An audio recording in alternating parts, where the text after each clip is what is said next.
Hallo Vienna.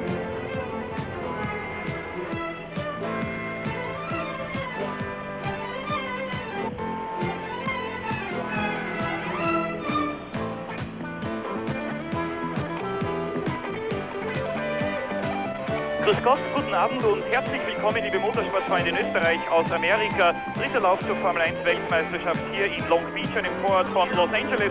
Der Start ist in ungefähr einer Viertelstunde und wir haben Gelegenheit, Ihnen noch ein paar Bilder aus Long Beach zu zeigen. Wo liegt Long Beach? Es ist einer der berühmten Vororte von Los Angeles, ähnlich wie Hollywood, wie Santa Monica oder wie das mondäne Beverly Hills, wenn auch bis jetzt oder bis es diesen Grand Prix gegeben hat, noch nicht so spektakulär und noch nicht so weltbekannt gewesen. Long Beach liegt im Süden von Los Angeles, ist eine sogenannte Pensionistenstadt, wie viele Amerikaner sagen. Es gibt sehr viele ältere Damen und Herren, die hierher nach Long Beach gezogen sind, ähnlich wie nach Florida. Man nennt Long Beach bei den Rennsportfreunden auch das Monte Carlo des Westens. Großer Preis also der amerikanischen Westküste. Es ist der 7. der Geschichte, bis jetzt 6 verschiedene Sieger und 3 von ihnen sind auch heute im Rennen noch dabei. Und für alle diejenigen unter Ihnen, die es vielleicht noch nicht wissen sollten, Niki Lauda, der heute den 116. Grand Prix seines Lebens fahren wird, den 3. Grand Prix seit seinem aufsehenerregenden Comeback, war im Training Zweiter, steht auf dem 2. Startplatz, geschlagen nur vom Italiener Andrea De Cesaris. Das ist mit 22 Jahren der jüngste Teilnehmer des heutigen Grand Prix, ausgerechnet also De Cesaris der jüngste und ausgerechnet De Cesaris der ehemalige Fahrer von McLaren, der voriges Jahr nach einer Serie von Unfällen bei McLaren keinen Vertrag mehr bekommen hat, als Niki Lauda ins Team gekommen ist. Das ist Andrea De Cesaris, erste Pole Position für den jungen Italiener, der gestern vor Freude über diese Trainingsbestzeit geweint hat.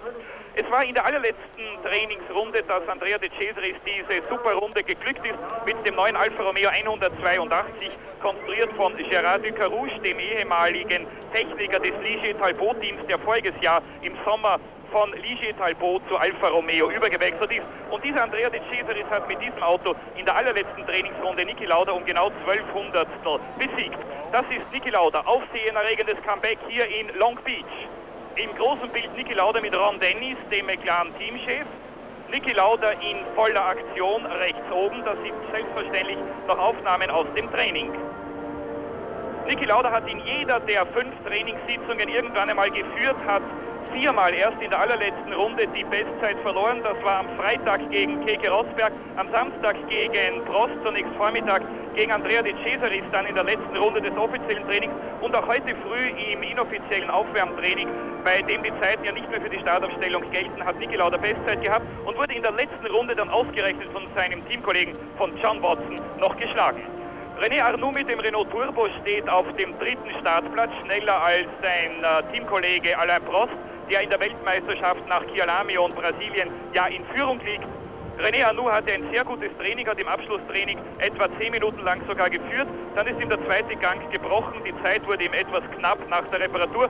Trotzdem noch der 3. Platz für René Arnoux. Allerdings die Renault Turbos sind hier in Long Beach noch niemals in die Weltmeisterschaftspunkteränge gekommen. Es ist eine Anti-Turbo-Strecke, wenn man so sagen darf.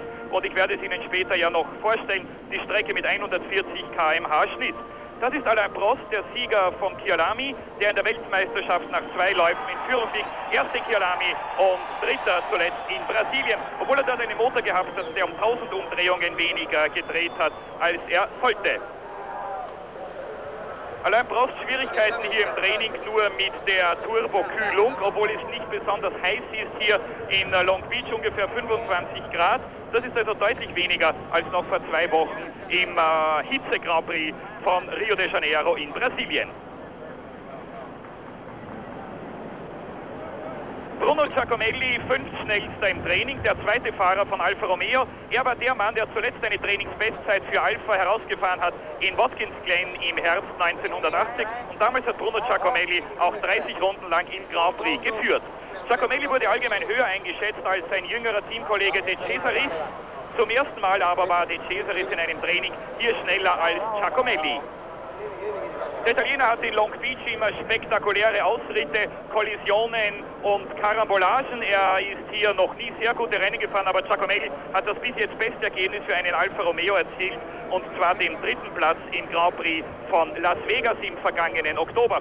Und wann Alfa zuletzt gewonnen hat, wissen Sie vielleicht, 1951 in der großen Ära Fangio, Fagioli und Farina.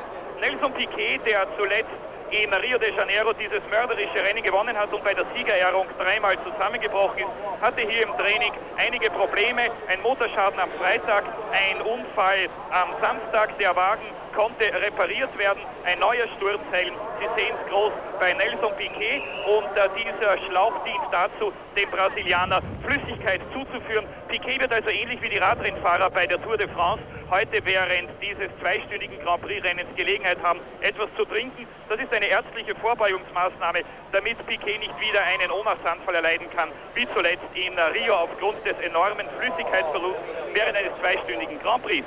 Gilles Villeneuve, Ferrari Turbo, schneller als sein Teamkollege Pironi, hat im Training nicht weniger als 10 Dreher. Er ist mit Grippe hierher gekommen nach Long Beach, hat sich aber an den Trainingstagen recht gut erfangen und war deutlich schneller als sein Teamkollege Pironi. Villeneuve, ein ehemaliger Sieger dieses Rennens, Sieger 1979 natürlich auf Ferrari, 3 Ferrari-Siege bis jetzt, und Mario Andretti hat ja früher schon gelegentlich gesagt, Long Beach, das ist eine Art Fiorano, West Fiorano, das wissen Sie, die Teststrecke von Ferrari, auf der Niki Lauda alles zusammengerechnet ja früher Monate seines Lebens verbracht hat. Keke Rosberg, der Nachfolger von Alan Jones im Williams-Team, war am Freitag Trainingsschnellster. Warum ist er gestern auf den 8. Platz zurückgefallen? Weil er einen Kupplungsschaden gehabt hat, gleich in der ersten Runde des Trainings, dann auf den Ersatzwagen umsteigen musste, und mit diesem Wagen hat Rosberg nicht nur einen Dreher gehabt, sondern er ist draufgekommen, dass dieser Wagen überhaupt nicht auf die Strecke angepasst ist. Nach dem Rücktritt von Reutemann ist Rosberg die klare Nummer 1 im Williams-Team. Er hat ständig 2 Autos zur Verfügung, kann also zwischen beiden Autos wählen. Mario Andretti, der hier für Reutemann eingesprungen ist, hatte diese Möglichkeit nicht, denn er hatte nur ein Auto. Herrliches Wetter heute in Long Beach, der berühmte kalifornische Sonnenschein. Zum 7. Mal hier ein Grand Prix-Rennen, und noch nie hat es hier beim Training oder während des Rennens geregnet. Mario Andretti steht in der 7. Startreihe neben Eddie Cheever. Wie gesagt, Nachfolger von Carlos Reutemann, der am Sonntagabend in Rio de Janeiro, also heute vor 2 Wochen, seinen Rücktritt erklärt hat. Eine Entscheidung, die vom Williams-Team aber eine Woche lang geheim gehalten wurde. Reutemann sollte diesen Rücktritt selber erklären, das hat er eine Woche später getan, und inzwischen wurde Andretti bereits von Williams engagiert. Allerdings kann er voraussichtlich nur dieses einzige Rennen heute fahren, weil Andretti in Amerika sehr viele Verpflichtungen hat, USAC-Rennen, Indianapolis und so weiter. Hier sehen Sie zwischen den Menschenmassen die erste Startreihe. Andrea De Cesaris mit 1,27,316 und Niki Lauda geschlagen nur um 12 Hundertstel. Dann die beiden Renault Turbos, wie gesagt, René Arnoux schneller als Alain Prost. Dann Bruno Giacomelli mit dem 2. Alfa Romeo und Nelson Piquet, der schnellste der Goodyear-Fahrer. Villeneuve, Ferrari Turbo, Rosberg, der schnellste vom Freitag mit dem Williams. Didier Pironi mit dem 2. Ferrari. Jean-Pierre Jarier, für mich die drittgrößte Überraschung des Trainings nach De Cesaris und Lauda. Dann Watson, der heute früh der schnellste war. Alboreto, die beiden Amerikaner Cheever und Andretti. Lafitte mit dem Ligier Talbot mit einem alten Wagen, der neue kommt erst beim übernächsten Grand Prix. De Angelis und Menzel mit den beiden Lotus, die zuletzt in Brasilien recht vielversprechend waren. Patrese, der voriges Jahr hier Pole Position hatte. Guerrero fährt seinen ersten Grand Prix. Henton seinen ersten Grand Prix für Arrows. Jochen Maas, der bei beiden bisherigen Grand Prix-Rennen im Ziel war. Daly, Bösel, der junge Brasilianer, neuer Mann bei March, gemeinsam mit Jochen Maas. Tim Borgut mit dem Tyrrell und am Ende die beiden ATS-Fahrer Winkelhock und Salazar. Bei den letzten Grand Prix-Rennen. このレースからですね、コースが若干変わったというのもあって。Hello and welcome to Long Beach, California. I'm Bruce Flanders, and you could not order a better weather day. Sun out, shining bright, temperature in the mid-70s, and all systems are go for the Grand Prix. And here to help me call the action, motorsports journalist Pete Lyons. Bruce, we've got the most sophisticated, finely tuned, and expensive road racing cars in the world here, but what it all comes down to is they're going to be going over 180 miles an hour through city streets. We'll go to the pits now in Barry Gill.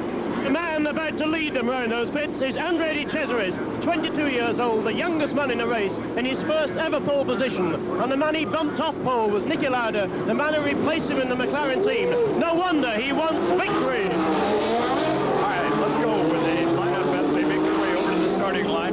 The young Italian on the pole, car number 22, Andrea De Cesaris. That's a Marlboro Alfa Romeo V12. The Austrian, car number 8, two-time world champion, Niki Lauda. A Unipart Marlboro McLaren Ford Cosworth V8. Moving to row number 2, it's Renault cars, a pair qualifying there. The number 16 car, the quicker of the two, from France, René Arnoux. Turbocharged Renault V6. Next to him, leading the World Championship points chase at the moment, from France, number 15, Alain Prost. Another turbo V6. Third row, and here we find the Italian, number 23, Bruno Giacomelli. The red and white Alfa V12. And from Brazil, the man who is the defending world champion with number 1 on the car, Nelson Piquet. The white Parmalat Brabham Ford V8. Moving to the fourth row, Canadian, number 27, Gilles Villeneuve.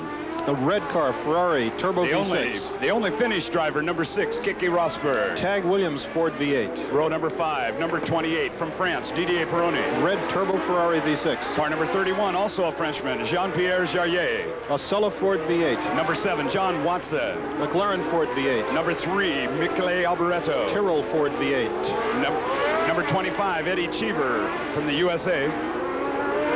And next to him, number 5, Mario Andretti. Then move to row 8, where the Frenchman, number 26, Jacques Lafitte, and number 11, Elio De Angelis. In the 9th row, it'll be number 12, the British driver, Nigel Mansell, and number 2, the Italian, Riccardo Patrese. 10th row, we'll find number 14, Roberto Guerrero, the Colombian, and the Britisher, number 29, Brian Hinton. The 11th row will be number 17, Jochen Moss from Germany, and number 33, Derek Daly from Ireland. 12th row, Raoul Bossel in car number 18 from Brazil. New Alfa Romeo 182, and he must really be on needles and pins now. You see him there to the left of your pictures, and to your right, his left, is the great ex-world champion Niki Lauda in his Marlboro car, who has dominated practice. Behind the Alfa Romeo and Niki Lauda are the two turbocharged Renaults of René Arnoux and Alain Prost. Then Bruno Giacomelli in the second of the two Alfa Romeos, and Nelson Piquet, the world champion, who won in Brazil, who crashed in practice, and away.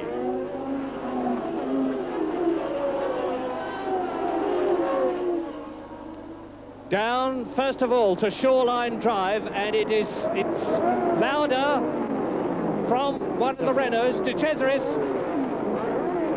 De Cesaris leads. Now, he's got further than he did last year, because Andrea De Cesaris in the Long Beach Grand Prix last year failed even to get to the first corner before hitting Alain Prost.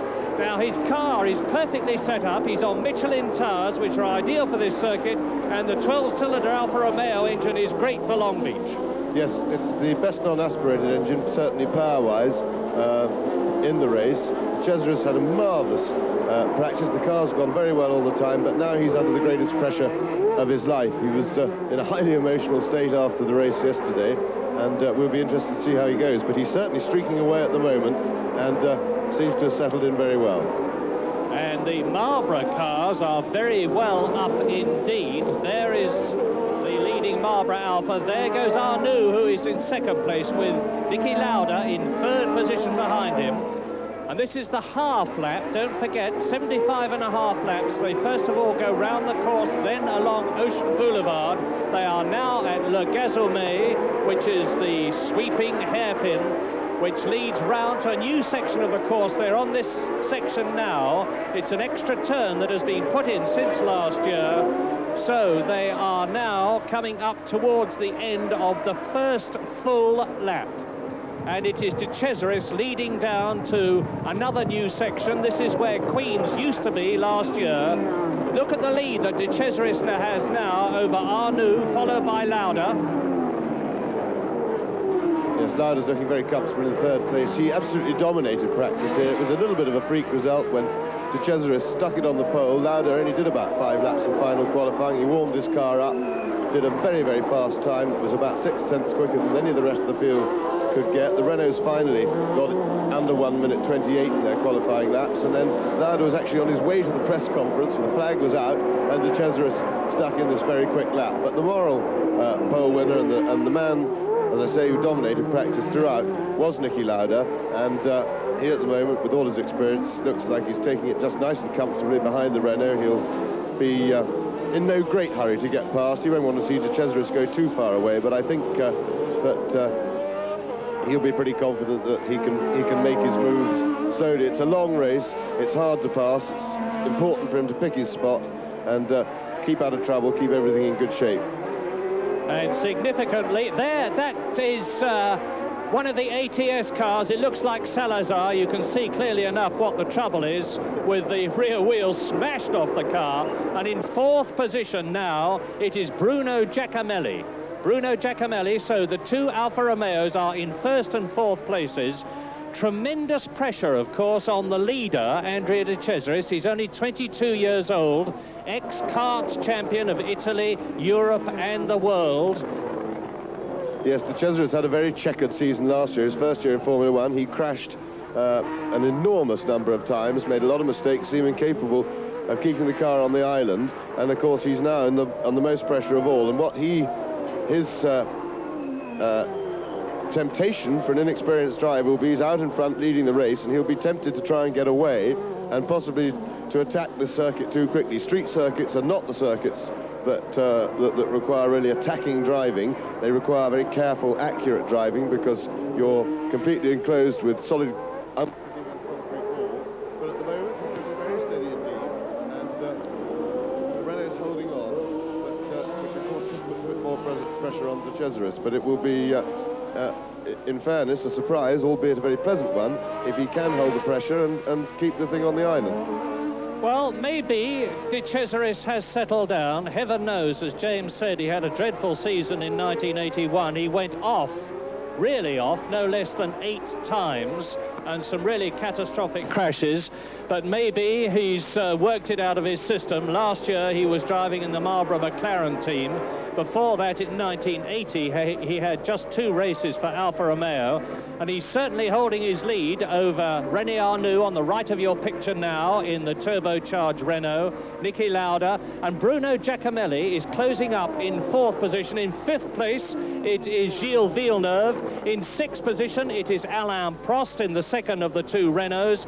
Then in 7th place, it's Didier Pironi in the second of the Ferraris. 8th is Keke Rosberg in the Williams. Yes, talking about the Ferraris, Villeneuve's driving, there was quite a lot of excitement up and down the pit road, but Ferrari came out with a fascinating and rather splendid interpretation of the regulations, saying that a wing is allowed to be a certain width, but there's nothing about how many wings you can have. So they've got 2 wings, one each side of the back of the car, which in effect makes a much wider wing than the regulations allow.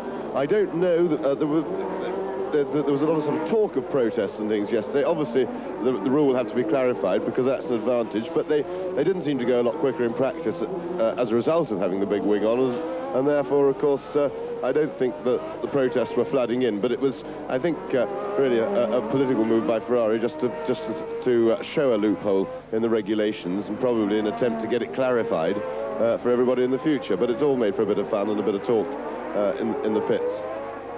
And significantly, the leading 4 cars are on Michelin tyres, which are ideally suited to this Long Beach circuit, because the 2 Alfa Romeos, 1st and 4th, are on Michelin.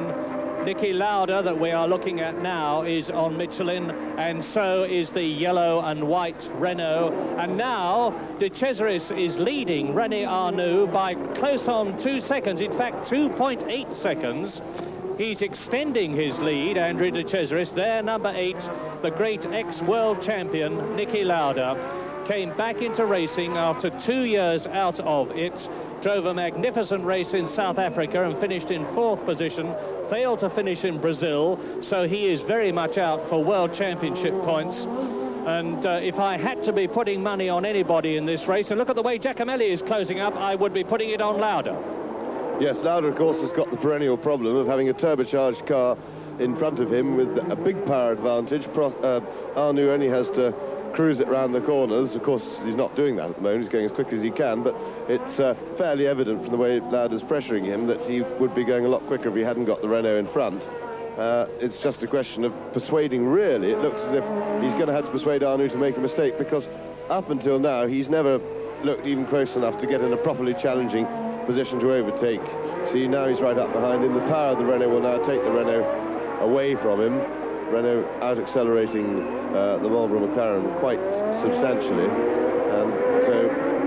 But Nicky, of course, is experienced enough to be patient. What will be annoying him is, of course, that while he's being delayed by the Renault in front, he's now got Giacomelli coming, starting to put pressure on him from behind. And there's De Cesaris building his lead very steadily, driving very steadily and impressively at the moment, I have to say, doing an altogether very much more mature-looking job than he's ever done before. So who knows? Yes, he's sliding the car very nicely there. It's a yellow flag we got there. We can't see what the incident is. So presumably means somebody's stopped or parked or hit the wall there while the marshals are tidying up. They're very efficient, the marshalling at Long Beach. They get the cars off the circuit very quickly if there's any damage and things. It's really a wonderfully organised race. It's quite amazing in that the first time Long Beach was run was in 1976, and it really has become probably the classic race on the calendar. It's certainly much more popular with the teams and all the performers than the old idea of the classic race, which was, of course, Monte Carlo. A little mistake from Arnoux there. Unfortunately, it was going into the corner, so Lauda had to back off too and couldn't get a run. But he just seemed to... Yes, Lauda's attacking, but of course... And there goes Giacomelli, taking advantage of the hold-up from Giacomelli going through, and off comes the wing, and out goes Arnoux. And at that very moment, I'm sorry to tell you, we lost picture, so we will have to regain that. It looks like Lauda managed to emerge. Here we get an action replay. Let's hope we can keep our picture through the action replay. Giacomelli forcing his way through the inside on the mistake. Lauda locking up his brakes. He's touched the back of the Renault. Oh, sorry, no, it was Giacomelli. So he slid into the back of the Renault. Lauda got away with no trouble. That will be very unfortunate for poor Giacomelli, but it was pretty impetuous and attacking. He overcommitted himself then, and that's solved all Lauda's problems. He now has a clear run after the leading car of Andrea De Cesaris. Ian, that was a wonderful example of the red cloud I was explaining to you earlier. It's a situation where he saw an opportunity to pass and completely overcommitted himself and got too carried away, and as a consequence took himself and the Renault off as well. Nicky Lauda's point of view is that he now has a clear circuit in front of him, and there is no doubt at all about the fact that René Arnoux was holding up number 8 here, ex-world champion Nicky Lauda. We are on lap 7 out of 75.5. Yes, he was certainly holding him up, but it was a highly impetuous piece of driving by Bruno Giacomelli, which has in fact been a feature of his driving career. He's fairly excitable Latin temperament, the young Italian driver, and very much of a similar character, or certainly by reputation and past form, as his teammate Andrea De Cesaris, who is now leading the race, but now we'll see quite a different sort of pressure, because his pit will, as soon as he gets past there, will be informing him that Lauda is behind and attacking, and at the moment that gap starts to come down, if of course it does, De Cesaris still looks quite cool there. If that gap starts to come down, that's when the old panic button can go in the head. Of course, with the gap closing, you tend to try and go faster and faster, which of course is going very close to the walls. He's using all the road, but it all looks very good at the moment. Let's have a watch for the gap and see if Lauda is in fact managing to do anything about closing it. Back marker keeping out of the way. And as De Cesaris passes the Tyrrell, we are on lap 7, which is just over 1/11th distance. And as you see, De Cesaris is now leading Nicky Lauda by 5 seconds. In third position, now that Arnoux is out and Giacomelli is out, it is the Ferrari, the turbocharged Ferrari of Gilles Villeneuve. Then up into fourth place in the Williams comes Keke Rosberg. In fifth position in the second Marlboro, it is John Watson, who has just actually got ahead of Rosberg as I talk to you. And in sixth position, it is Alain Prost. That was one of the Ferraris stopped there. You saw the wide rear wing. I couldn't identify. It was Pironi, was it? Yeah. So Pironi stopped for unknown reasons, looked like mechanical. So the The troubles are hitting all the way down the field. Arnoux out, Giacomelli out, Pironi out. So that's one of the turbos out, the Ferrari, one of the turbos out, the Renault. And there, as I talk, is Arnoux's car with exactly the same sort of problem as the ATS had, the near side rear wheel. Now look at the gap. There is De Cesaris. And I've got the stopwatch running. The gap was over 5 seconds, and it is now 4.63 seconds on lap 8. So Niki Lauda is inexorably gaining on the leader and pulling away from Gilles Villeneuve in 3rd position, Watson 4th, Rosberg 5th, and in 6th position, Alain Prost in the Renault. Yeah, well, now the interesting thing comes to see how well young Andrea De Cesaris can handle the pressure, because this really is the moment of maximum pressure for a Grand Prix driver, being chased by a car that's a little bit quicker, trying to hold a lead that you've worked all your life for, and it really does get very tempting to try and go too quick. But of course, what he should console himself with, but it's a difficult thing to do, is the realization that, of course, it's one thing for Lauda to catch him up, but that's by no means loses him the race, because the Alfa does have more power than the Cosworth-engined McLaren that Lauda's driving, and if De Cesaris handles everything right, good shot of Niki Lauda there, working hard, very hard work in these. We're seeing a replay again here of the incident. Giacomelli going inside, quite frankly, very unfortunate for René Arnoux, who was a completely innocent victim, going into the corner. Giacomelli just overcooked the whole thing. Niki Lauda, all his experience showing beautifully, could see a potential incident coming, kept well out of the way, looking for anything, and never even looked like getting involved. Just like an airplane, they don't last very well. We're working lap 8, coming around to complete lap number 9, and you're looking once again at the leader, the young 22-year-old Italian who we had the interview with earlier. And look at him use all of that racetrack. Look how close they do come to those concrete block walls. They really are cutting a fine hair through there, aren't they? You've got to use all the track to get the best out of the car. Picking him up on Pine Avenue once again.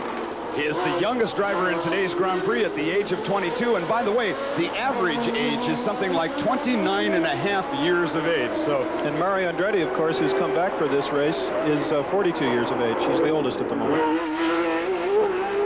Down into the Linden Avenue portion, and now onto the manufactured part of this racetrack for just a short period of time, and then they go back out onto the concrete surface streets, which have been blocked off here since roughly Wednesday night at around midnight is when this city makes a transition to a race course.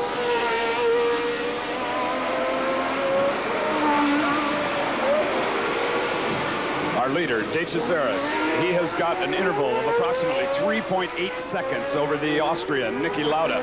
Gilles Villeneuve, the Canadian, running in the 3rd place spot, 13 seconds back at this stage in the game. And then number 7, the Britisher, Watson. He's 13 seconds back also, and right on the battle with Villeneuve. There is number 6 suddenly appearing in this picture, Keke Rosberg, who for the first several practice sessions and time sessions was one of the quickest men on this racetrack. Then they adjusted something on his car, and he's no longer that competitive, or wasn't in the last qualifying session. One of the problems with this track, of course, Bruce, is that in as much as it's only built a few days before the race, the teams never have a chance to practice and test on this circuit in the weeks before as they normally do. That means you have to have a complete guess as to tire compound when you come here. And as we saw as the results of qualifying, the first 5 cars in the grid were all running Michelin tires. The first Goodyear car was 6th. And this is significant in terms of qualifying, although it's another matter in the race, because, of course, they can't run the qualifying tires during the race. We're looking at number 7, John Watson, the Britisher, who just moved into 3rd place, displacing number 27, the Canadian Villeneuve. And Watson is in one of his highest positions right now that he's been on for a couple of years on this circuit, right? Yes, John has been around for years. He's from Northern Ireland, of course, and for a period of time he has been the only British driver in Formula 1. He's won 2 victories, but he's almost always there. And I see Nelson Piquet. There's a wonderful scrap developing, 3rd, 4th, 5th and 6th. John Watson, who got the car beautifully beautifully set up, as James said, in the warm-up period here this morning. Fastest again on Michelin tires like his teammates, and that's Prost. That is Prost. We have already seen Arnoux out of the race, and there goes the second Renault, and I remind you that Alain Prost, that we just see getting out of the car to retire, is actually leading the World Championship from Nelson Piquet, 4 points ahead of Piquet, who is currently in 6th position, closing up on Keke Rosberg, who is in 5th place, Villeneuve, who is 4th, and the man we are looking at, John Watson, who is 3rd. Ahead of them, Niki Lauda and Andrea de Cesaris, and it is the 3 red and white, seemingly identical looking Marlboro cars in the first 3 positions, although 2 of them are actual Marlboros and 1 is the Alfa Romeo, the lead car of de Cesaris. And it is therefore a V12 engine, de Cesaris, leading the 2 Ford Cosworth V8 cars of Lauda and number 7, John Watson. There is Watson in the John Barnard designed car, and you can see the difference between the competitors there, between Watson, who is in 3rd place, and Piquet, who is 6th. There is some 7 seconds, or there was, but Piquet is much closer now. Nelson Piquet, who won in Brazil and is 2nd in the World Championship. Watson, the winner in Britain.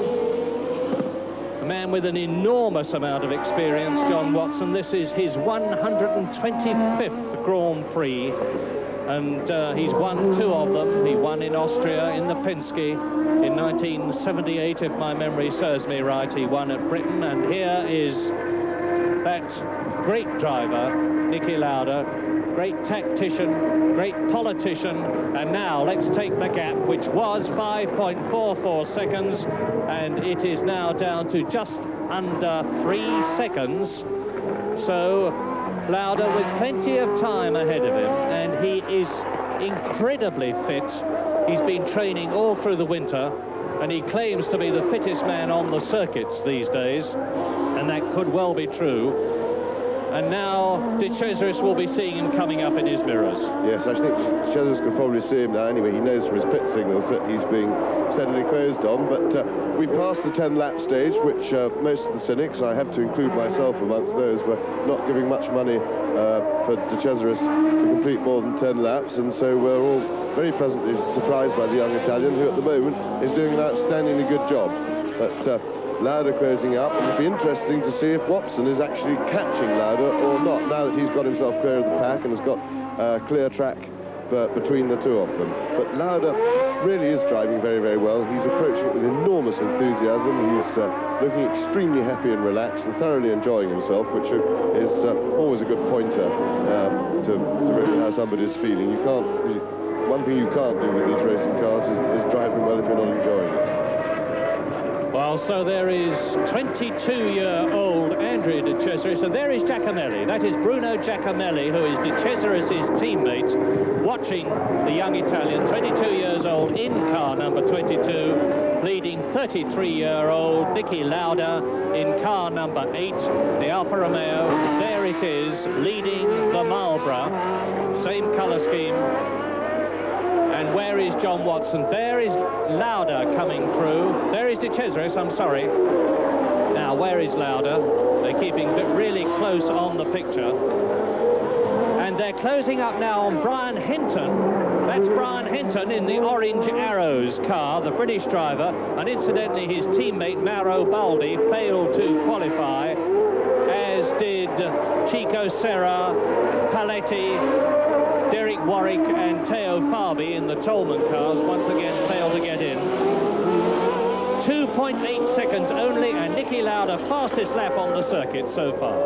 I don't remember whether we mentioned it or not, Murray, but of course, just for your information, to identify the 2 cars, the Alfa Romeo has a black rear wing. That's probably the biggest differential feature, whereas Niki's McLaren, same colour scheme, there it is with the red rear wing. And with de Cesaris past Hinton, Here is Lauda. We are on lap 14 in this 75.5 lap race. Number 22, De Cesaris, leading the man we're looking at, number 8.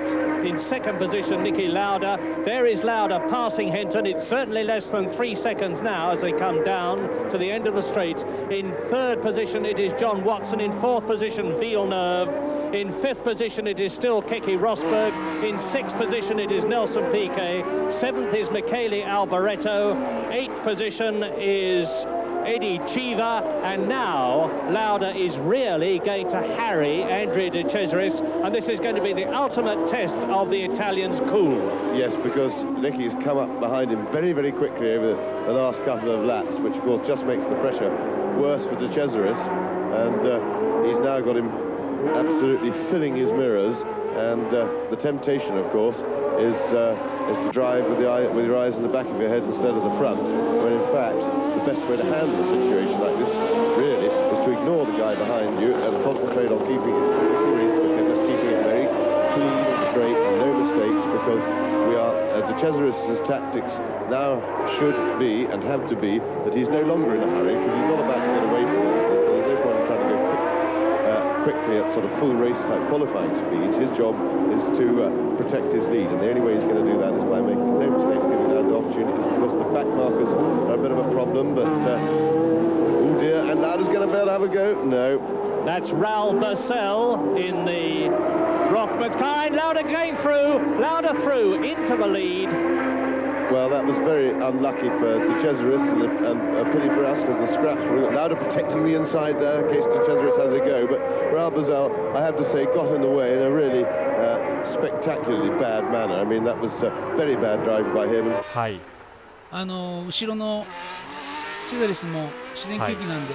Here we see the replay. Bursell has already held him up. De Cesaris couldn't get the power on. Lauda got down the inside and was able to nip through. But I have to say, it's really bad luck for De Cesaris, and it's a great shame because we didn't get a chance to see a scrap, because my bet has to be that Lauda will now draw away, quite honestly. Well, on lap 16 now, new leader, Niki Lauda, and Andrea De Cesaris is only in his 19th Grand Prix, and just let us look at the experience of the man, number 8, that he is up against. Because Niki Lauda has been driving for 14 years. This is his 116th Grand Prix, during which he has scored 295 World Championship points, third only to Jackie Stewart and Carlos Reutemann, who has now retired. And in that time, Niki Lauda has won 17 Grand Prix, second 15 times, third 7 times, on pole position 24 times, and he's put up 17 fastest laps. So although he's been out of Grand Prix racing for 2 years until he came back in South Africa at the beginning of 1982, he is unrivaled for experience now. And the question now, I think, has to be twofold. Can De Cesaris keep up with Lauda, secondly, and can John Watson cut down that nearly 18-second gap between himself and De Cesaris, who is now in second place? I think Lauda just... Ian, I think you saw a very good example of inexperience versus experience. De Cesaris knew that he had Lauda right behind him, and even though it was Raoul's fault, the other guy in the Rothmans car, it was his responsibility to get out of the way. I believe De Cesaris should have driven with that in mind, that he may not have got out of the way, and placed his car in such a way that if he was slowed down by the other car, Lauda couldn't have got past. But Lauda saw the situation coming, got himself ready and took full advantage of it. Now it'll be very interesting to see how ragged De Cesaris gets in his bid to keep up with Lauda. Okay, it's Niki Lauda, an airline in Austria with very great success, and is a very, very accomplished pilot. Great businessman, Niki Lauda, from second place man Andrea De Cesaris.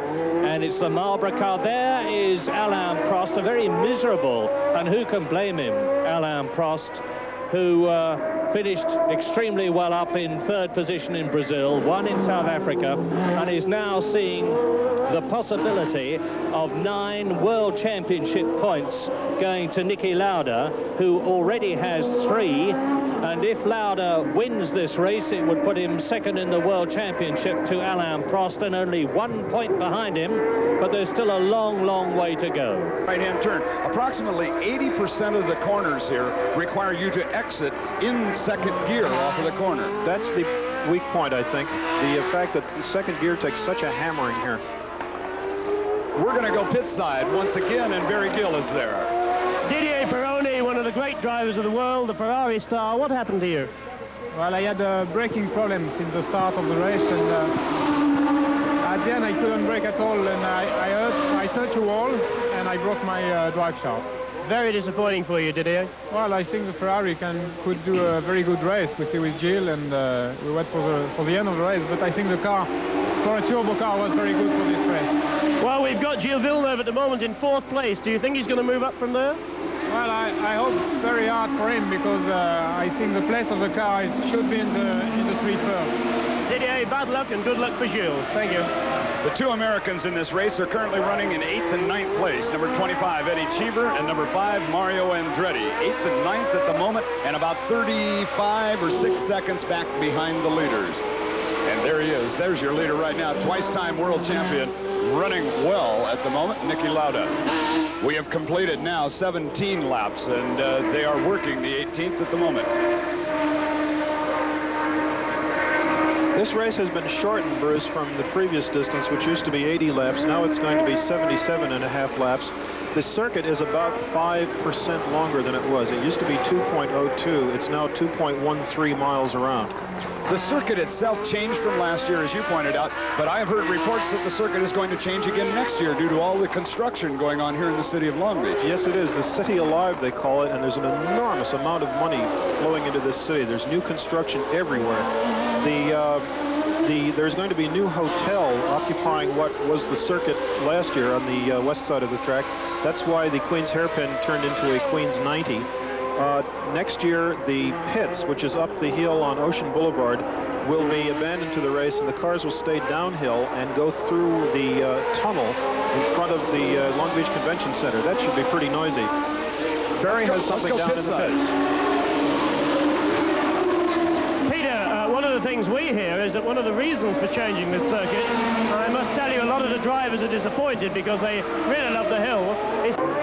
Well, they say they don't come back, but if it's any encouragement to our studio host, Alan Jones, out there, the wide world of sports, Niki Lauda is certainly coming back. And now here is the battle between Gilles Villeneuve, number 27, in that staggered wing Ferrari, and Keke Rosberg for 4th position. It is still, of course, out front, and there is number 5, and that is Reutemann's replacement, Mario Andretti, the man who won here before, because Mario Andretti won this race in 1977, and it looks as though he's out of it. Yes, he had a bit. What James was saying about the hardness of the cars and the difficulty in driving them, Ian, is that not only is it physically hard, but it's also wrecking all the internals, the kidneys and all that sort of thing. The cars have hardly got any suspension at all. And apart from the physical aspect, they're just very unpleasant to drive. They bounce all over the place, whereas a couple of years ago they had suspension and you could line them up and drive them nice and smooth. But I noticed that Andretti's just come in for a pit stop. Would imagine he probably started the race on a softer set of tyres, considering his low grid position, and now he's paying the penalty by coming in and having to replace them with either another set or a harder set. Alan Cunning, I think, the Ferrari team manager. Yes, well, you see, it calls itself 2 wings. They actually mount separately and sit side by side. You see, one is forward of the other one, but it's a bit of what I call really acute rule bending. But if there's a loophole in the book, then it should be clarified, and hopefully this will clarify. They're just both going past a back marker, but no opportunity. That's, of course, always the danger period, as we saw. That was how Niki Lauda got presented with the lead on a plate, sadly, for us viewers who were hoping for a scrap. But Rosberg, of course, will have a lot of problem getting past the super powerful Ferrari, and Villeneuve has become a master of using that power advantage. He's been driving some pretty nasty chassis from Ferrari. Ferrari have never been great chassis makers. You see Rosberg climbing all over him. Villeneuve slow onto the power. Can he out-drag him? It looks Rosberg's alongside. He's inside for the corner, and he's through. Little mistake by Villeneuve to get it on. I was just saying what a master he was of using that power to keep in front, and he, wretched man, goes and makes an idiot out of me like that. But fine piece of driving by Rosberg, looking for just that sort of mistake. Look at the power of that Ferrari as he accelerates back, and he's having, yes, oh dear, and that's amazing. Villeneuve just walked past him on the straight, but Rosberg still counter-attacking. And the interesting thing is that although in slowing each other up by climbing all over each other's cars, metaphorically speaking, Villeneuve and Rosberg have got John Watson, who is in third position, in sight, and I think we're going to see a very close battle for third position before very much longer.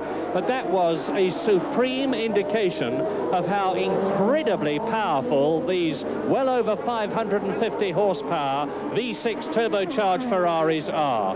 The much nimbler Williams, Tag Williams of number 6, Keke Rosberg, third position in the World Championship, got past Villeneuve, but he failed to put down the power quite as fast as he might have done on some of the twisty bits.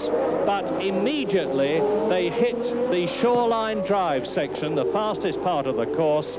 Villeneuve was able to put his foot down, feed the power through to his Michelin tyres, and sail straight past Rosberg. Well, back into the hairpin again, where Rosberg passed him last time. Let's just see if that Ferrari really is slow around the hairpin. Yes, Rosberg back inside again. Can we see a repeat performance? Yes, we can, but judging by the way things happened on the straight last time, Villeneuve won't be too worried. Now you see they come round this new corner that they put in to slow the cars down on the straight. Villeneuve's a little bit farther behind this time. I think Rosberg has probably got enough air between them. In fact, Villeneuve's actually disappeared out of sight. Where's he gone? Well, there now he is, yes, closing up again, but Rosberg looks to have enough space this time, and he's got the inside for the corner, protecting it. Oops, and Villeneuve got onto the marbles. He spun it, but he stopped. He's still in the race. He's lost very little time, and then there is Piquet, I think, climbing. Sorry, James, that's Piquet right up with Villeneuve, who did exactly the same thing there as he did on the first lap at Queen's Hairpin last year. Queen's Hairpin doesn't exist anymore. It's been taken out of the circuit. But now there is Rosberg in a secure fourth position, a new fourth place man, and behind him some distance is Gilles Villeneuve, and right on Villeneuve's tail then is Nelson Piquet, the world champion, trying for another point. And here we see it again, the Ferrari, amazing pace coming. He catches Rosberg right up from fully 30 yards behind, and now he's trying to outbrake Rosberg round the outside. The irresistible, irrepressible racer spirit in Villeneuve, but he gets on the slippery stuff. He turned in just a little bit late, and now of course he's on the marbles, but brilliantly controlled. He really does have the most amazing car control, because that would have been a much wilder spin in the hands of most drivers, and he got it right back into the race, and he's not lost very much, but he may well have lost his battle with Rosberg, because Rosberg is now hammering up the exhaust pipes of John Watson by the look of things, and so a battle is now developing for third place between Watson, who holds it at the moment, and Rosberg, who's right behind him. And this is a more evenly matched scrap, because they've both got Cosworth engines, and Rosberg's attacking, and has he got inside? Oops! Ooh, that was a tight one. Now, the interesting thing is that before this race began, Frank Williams had a little chat with Keke Rosberg, who is famous for his powerful style of driving, and warned him, reminded him that after South Africa and Brazil, he only just had enough rubber on his tyres to finish the race, and Rosberg has got to curtail his enthusiasm a bit. This is a very rough course on tyres, and Rosberg is really throwing the Williams about. He's up to third position man John Watson. Yes, of course, this is his breeding being finished. He was brought up on ice, where they learn car control and they learn to throw cars about and get them very sideways. And of course, this doesn't really suit a Formula One car. As Murray says, it puts a lot more wear on all the components. It's also not the quickest way to drive them, but we can't accuse Rosberg of not being quick, so he's certainly managing it from that point of view. But at the moment, he's got to throw it about, because he's having a scrap with Watson, and his main preoccupation for the time being is to try and get by Watson and capture that third place. Well, we are on lap 23, watching the battle for third position between John Watson in the red and white Marlborough and Keke Rosberg in the white and green tag Williams car. Ahead of both of them is Niki Lauda leading on lap 23. Andrea De Cesaris still coolly holding that second position, now some 4.5 seconds behind Niki Lauda, and there is 33 seconds between De Cesaris and the battle that we're looking at, Watson and Rosberg. Only about 2 places to do a clean overtake at this circuit. What you need for passing is a long braking zone. You need a tight corner preceded by a reasonably long straight. There's only 2 of those here. Rosberg has had some pretty good successes in this car, having just come on board with this team this year, hasn't he? Yes, Rosberg is a revelation, really. He's always been a very fiery driver. He did a season or 2 of North American Atlantic Championship racing where he was wildly spectacular. He's a wonderful driver to watch. He won the title. He's gone into Formula One for a couple of years and didn't have quite the car that he has now. He was always very spectacular, but now he's got the equipment to allow his talent to show through. We're going to go pit side once again, and with some items about Mario with Barry Gill. Barry? Well, there you see the picture, the sad picture for all American viewers. Mario's decided his car isn't handling properly. He stepped out of it, and the race for Andretti is over. But let me give you one piece of very hot news. I talked to Frank Williams just before the race, and they are going to do everything possible to persuade Mario to continue in Grand Prix racing when it doesn't conflict with his USAC commitments. Back to the booth. I'd love to see Mario Andretti drive anywhere. He is a tremendous ambassador for the sport of motor racing. He is. We've got the lead as it's going right now. Niki Lauda, De Cesaris, Watson, Rosberg, Villeneuve, and Piquet. 軽いと。同じ燃料を積んでいても軽いと。マクラーレンも水タンク積んでましたけどね。そうなんですか。容量どのくらいだか分かりませんが、はい。ただこの当時のマシン見ていくと面白い。おお。今壁当たりましたね。触れましたね。はい。今のようにこの辺も看板もですね、いいもんじゃないんですね。私デトロイトグランプリ行った時に見ましたけれども、よく見てください。これ壁触れるじゃないですか。これね、壁にね、糊でね、実は紙の宣伝を貼ってるんですね。だから別にそれが飛んだだけです。あ、そうなんですか。でも相手はコンクリですからね。パンクしなきゃいいんですけれども、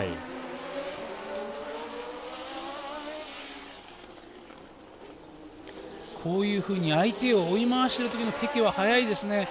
この黒いところちょっとコーナリングスピード落ちてきているような気がするんですけれども、あそこ多分路面砕けてるんですよね。この辺はコンクリですけどね。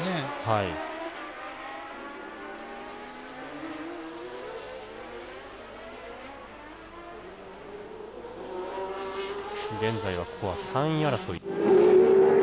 And Mario Andretti seems to be back into the race. We saw him go off the course, and I thought he was getting out of the car, but he seems to have got it restarted. He's gone past us. Arnaux's out of the running. Giacomelli is out of the running. Pironi is out, and now Rosberg challenges again for third position, and I wonder how much longer John Watson is going to be able to stave him off. Well, apart from early on, we had one real go. Rosberg looks to me as if he's scratching a bit for ideas and may have to go back to the old story of relying on Watson making a mistake, because of course the other thing is this circuit, Wall Street circuits are hard work to drive, and we already know it's a major subject of discussion how hard these cars are to drive, and it's twice as hard work in physical output to be climbing over the back of somebody trying to get past them, because your car doesn't handle quite as well in the turbulence, and you've got to be that much sharper. That yellow flag's still going, but we don't see why. So the question is how long Rosberg can keep up this really hard climbing all over the back of Watson. At what point he's going to have to say, I want to keep it as close as I can behind and just keep the pressure on and hope I can persuade him into a mistake. But of course you've got to keep pretty close in order to pick that mistake up if and when it happens. And all the time, Villeneuve and Pironi are gaining.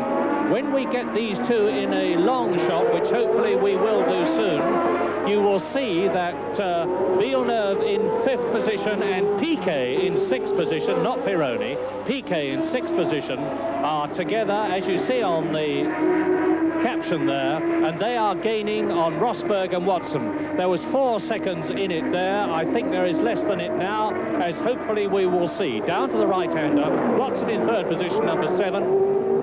Rosberg number 6 in 4th place. It is still Niki Lauda leading on lap 27 out of 75.5, and De Cesare is still 2nd. Yes, I think Lauda's probably eased up already. It was a feature of his driving before in that he always seemed to be fairly satisfied with a small lead. I think a lot of drivers, myself in my day included, like, who is that? That looks like Piquet's back. Piquet. I think it looks like Piquet's helmet. So Piquet had another one because he crashed quite heavily in practice yesterday. He worked a lot to repair his car because Patrese crashed another Brabham before that, the day before. So Brabhams were a bit short of cars. They had an all-nighter, and so Piquet has found these walls too much for him. That's twice in 2 days, and he won't be well pleased with that. We didn't see the incident. We don't know exactly how it came about, whether he just made a mistake or whether he was trying to pass in his battle with Villeneuve, because they were locked in combat at the time. But as I was saying about Lauda, I think it was a feature of his driving. He always used to be satisfied with a fairly slender lead and then pace himself to the car behind. I'm on the other hand, and that is Patrese, who must have had a spin by the look of things. He's also knocked a front wing off, and so he's just trying to do a 3-point turn, apparently not making a very good job even of that. But most drivers like a bigger cushion. Rosberg challenging, and looks as if he's going to do it this time. He's got the space, he's inside him. Yes, he's got the line, and Rosberg, his efforts are rewarded. Now let's see if Watson can retaliate at all. Well, Watson making a mistake, sliding wide there. He was off the line on the slippery stuff. And Rosberg comes round that corner. That gives you an idea of how incredible these drivers' reflexes are. On the previous lap, that corner, of course, was completely clear, and that, number 31, is Jean-Pierre Jarier, who was extremely quick in practice. Indeed, he was 10th fastest in practice. Now, Rosberg came round that corner, and he sees Piquet's car. Now, if they come round, that crash truck is right on the racing line. Absolutely, he's seriously on the racing line. And then he should have backed it into the corner. That's a very, very dangerous situation indeed. And that yellow flag is not being waved nearly strongly enough. I think that Jarrier's car stationary. Now, Rosberg missed the stationary Piquet's car, but there's now that crash truck right to the right of Piquet's car. Well, they're going to have to put marshals in the track to warn them, because this is really dangerous. But maybe the marshals are warning them. That is Lafitte. Jacques Lafitte, helmet off. The cars are going down like 9 pins at the moment. Now, I think this may be a reflection on how hard the race is physically, because it looks to me as if these sort of mistakes are being made out of tiredness, and we haven't even reached half distance, and the cars are so hard. If you remember in Brazil, Patrese stopped at about, or if not before half distance, suffering just from plain straight exhaustion, and it looks as if it's really taking its toll here. They don't have the space that they do on a conventional closed type circuit where you've got runoff areas and things, and you can make these little mistakes. Here there's no peace for the wicked at all, and one little slip with a little bit tired, just physically not being able to work those arms well enough to pump the wheel around, puts you in the wall. And we've just seen, goodness knows how many cars. I've lost count in the last 5 laps. We've lost a lot of cars. Well, let's take... I think, Ian, also what's happening with the circuit, I've noticed there's a lot of oil flags in evidence, and I think someone's dropped a bit of oil, which is making conditions very dicey for them all. But as James quite rightly stated, that tow truck's in a diabolical position and should never have been put there. The other thing which I notice is maybe the Goodyear tyres are starting to go off just a little bit. Piquet looked like he understeered straight into the wall, Patrese spun, and the back of Rosberg's car is getting very loose, so it'll be interesting to see how that goes. At 28 laps of the 75 we're going. It is Niki Lauda, the Austrian, out in front. Andre De Cesaris, the Italian, in the 2nd place spot. Rosberg is in 3rd, Watson 4th, 27 Villeneuve in the 5th place spot, in the first of the Ferraris. There's Rosberg, our 3rd place driver, the only one of the Tag Williams cars left out on the racetrack at the moment. Boy, cars are failing by the wayside here. This is a tough racetrack, and we're not to half distance, and we're losing. And there, number 3 is Michele Alboreto, and Alboreto is behind Villeneuve. So the order on lap 29 is Niki Lauda leading Andrea de Cesaris, with the new third-place man, Keke Rosberg. Down to 4th position has gone John Watson. Still in 5th place, number 27 there, Gilles Villeneuve. And up into 6th position has come Michele Alboreto with Chiva 7th. Yes, an excellent performance by Alboreto. Now, who was that behind Alboreto then? I saw it looked like Watson. Yes, Watson I think it was back. John Watson. So Alboreto's really come up well. He's doing very well indeed. It's hard to say how good. Obviously, the Tyrrell is working very well here, but Alboreto is certainly a revelation. He came from nowhere, has no real track record. Look at the flames coming out of the Ferrari. Watson into the pits. Yes, Watson was in trouble then. Yes, Watson pits, and the cars are not going down like 9 pins, but they're certainly disappearing fast from this race. Tyres. They're giving him tyres. It looks like to be the only problem. Of course, they do that as standard anyway when you come into the pits, even if there's anything else. But they don't appear to be doing anything else to the car, so it just looks like Watson's in trouble, which, of course, bodes badly for Niki Lauda, who I think that's Lauda we see in the lead. Maybe that's why he wasn't able to extend his lead, although they didn't anticipate having a problem with tyre wear and tyre overheating, but there is De Cesaris still behind him, giving him a hard time. The gap, James, is now only 4.3 seconds between Niki Lauda and Andrea de Cesaris. In fact, it looks less than that. No, I think that's Watson coming out of the pits. Murray, I think I saw a car just coming out of the pits then. Let's just have it, because it was a red-winged car. There goes Lauda. When we hold the shot behind him, I think we'll find that Watson has got himself in between them, which of course could be good for Niki, except that Watson will probably be running quicker than either of those cars, because he'll be on fresh, cool tyres, which give you more grip. Now, when they go in, even if there's something wrong with the car, at this stage of a Grand Prix, it's standard for a team to whack on a new set of tyres, a fresh set of tyres rather than actually brand new, scrubbed in and ready to go, because the cars always perform a little bit better. The fresher the tyres, the quicker they are usually. Watson now out on fresh rubber. It'll take him a lap or two to get the tires warmed up and working properly, and we'll see what happens. The potential exists, certainly. We'll have to be watching it. Niki Lauda, the big right-hand corner, going into the funnel again, and you'll see as he comes through that funnel this time whether or not the SCCA corner workers have gotten the corner all cleaned up. Yep, Piquet's car is gone, and so is the other car that was broken there. You know, those corner workers are the real heroes of this. Let's go sidebar to go down to, once again, the man who's watching all this action for us and keeping us up along pit row, Barry Gill. Well, we may have done that particular tyre company mission an injustice, saying the tyres were wearing because of the normal circuit wear. According to the mechanics, Watson had a spin, and that can do what we call a flat spot. I think you'd better explain that one, Pete, back in the booth. Well, of course, when the tire spins, it starts sliding along the road, particularly if the driver's put his foot on the brakes, and it can grind a flat spot on what should be a round tire profile. That sets up an enormous vibration. It can break things. It can be so severe. Steering can break, and of course the driver gets terribly uncomfortable. He certainly can't go at racing speed with it flat spots. Niki Lauda, our leader, whom we're watching right now, debuted in Formula One in a March in 1972. He drove nothing but 12-cylinder cars exclusively, including the BRM, the Ferrari, and the Alfa. This is the very first year that he's in a Ford Cosworth-powered motor, and it would have a different torque characteristic and horsepower, wouldn't it, Pete? Yes, in some ways it's easier to drive, in some ways it's less easy to drive than a turbocharged car.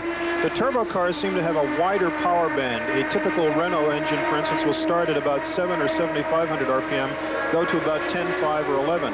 The Cosworth engine really has nothing below about 9.2 or 9.5, and it peaks at about 11.2 in racing conditions. So the driver of the Cosworth engine has a much narrower power band. He has to shift gears more often and keep the engine on the boil. Let's go pit side once again to Barry Gill. Barry? ちゃんです。はい。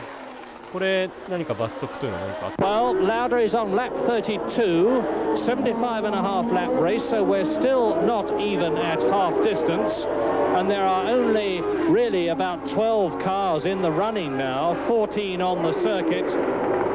There goes De Angelis in the JPS 91. Coming towards us is De Cesaris. There goes the Italian in second place. So he's lasted half the race.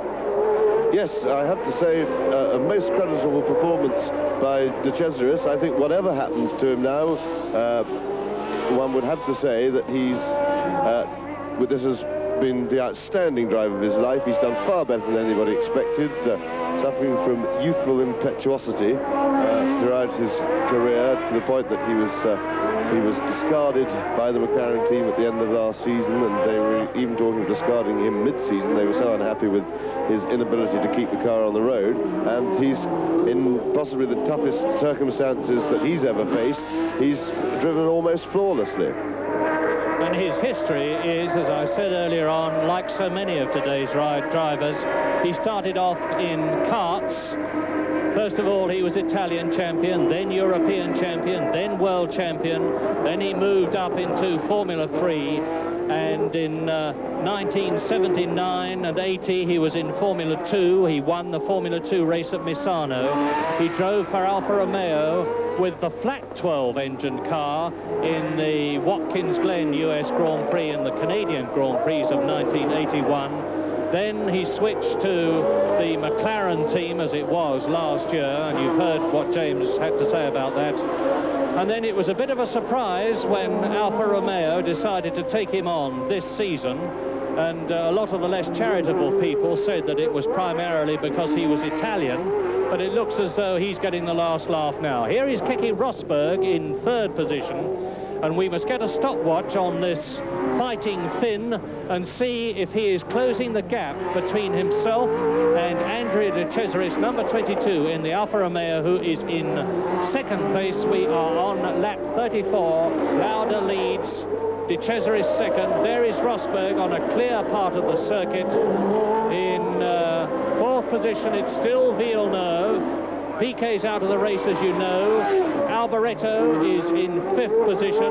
In sixth place, it is Eddie Cheever, making some sort of a drive in the Talbot, which was absolutely diabolical at Brazil.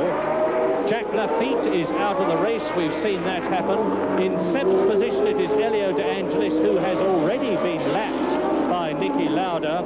And then in eighth position, it is John Watson, who is now out of the pits on fresh tyres and will no doubt be the fastest man on the circuit with fresh rubber and really anxious to get back into the points. Indeed, this looks, there's Villeneuve and Alboreto. Now, Alboreto in the blue unsponsored Tyrrell is right with Villeneuve and trying to do to Villeneuve what Keke Rosberg did earlier on, but he seems to lack Rosberg's power. I don't think he lacks any of the Finn's tenacity, and that is De Cesaris. It's happened again. Andrea De Cesaris has lost his cool, as he did so many times last year. There's the fire extinguisher going out, and James, it's happened again. Yes, what a great shame. Still, as I said before, you can't take it away from him.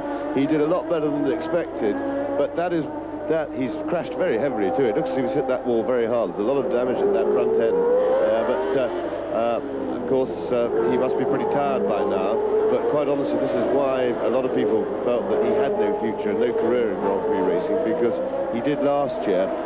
Despite, before every race, exhortations from his team and everybody around him were telling him there's no hurry, just drive slowly, just what you must do is crash. He seemed quite incapable of not crashing.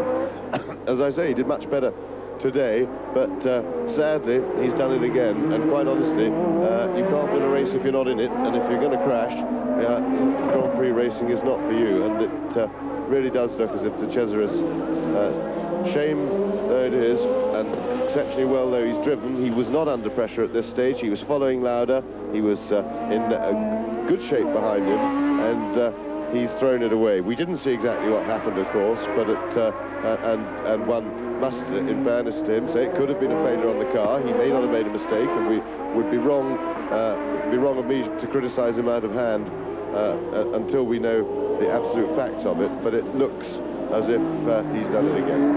Well, a lot has already happened as we come fairly close to the half-distance lap. The half-distance lap is lap 37. my quick mental arithmetic tells me, in this 75.5 lap race, and we're now on lap 36. Niki Lauda has got an incredibly secure lead because he is now no less than 40.40 seconds ahead of the new second place man, Kenny Rosberg. But if Rosberg keeps going and just stays in second place, he will finish up this US Grand Prix West in the lead of the World Championship. And there is Mike Mansell, who has slowed up Villeneuve and is now being passed by Alboreto, and in the process Alboreto is once again right with Villeneuve, who had pulled away from him. And we're looking now at the battle for third position between the Scarlet 1.5 litre V6 turbocharged Ferrari with flames bursting out of the exhaust pipes behind Villeneuve, and Michele Alboreto for third position. And who's that? That looks like Brian Henton out of the race, climbing. Yes, it's Henton. So Henton in the Arrows is out. He did well to qualify all last season, driving for the Turbo Tolman team. He only qualified for one race in Italy, which he finished. And then he was fired by Tolman, and this year is driving for Arrows. Has qualified here, which he did not do in Brazil. And there is Villeneuve in third position. Now, can Michele Alboreto, 25 years old, there he is, number 3 from Milan, another ex-Formula 3 champion of Europe, and then last year he also drove in Formula 2 as well as for Ken Tyrrell. There is the new positioning, and you see it's 57 seconds now between Lauda and Rosberg. It was 40 seconds between Lauda and De Cesaris, and Rosberg at the time was 17 seconds behind De Cesaris, who has since crashed. So now there is a long gap between Lauda and Rosberg. We're just coming up to half distance, and half of our cars have gone out. This is an unusual one here at Long Beach, as we have destroyed effectively several cars, but it looks as though, and I don't want to be erroneous on any reporting, I have heard nothing about any injuries to any of the drivers at all, but they have sure ruined some cars. This is tough stuff. And that's Nelson Piquet, the last of those cars.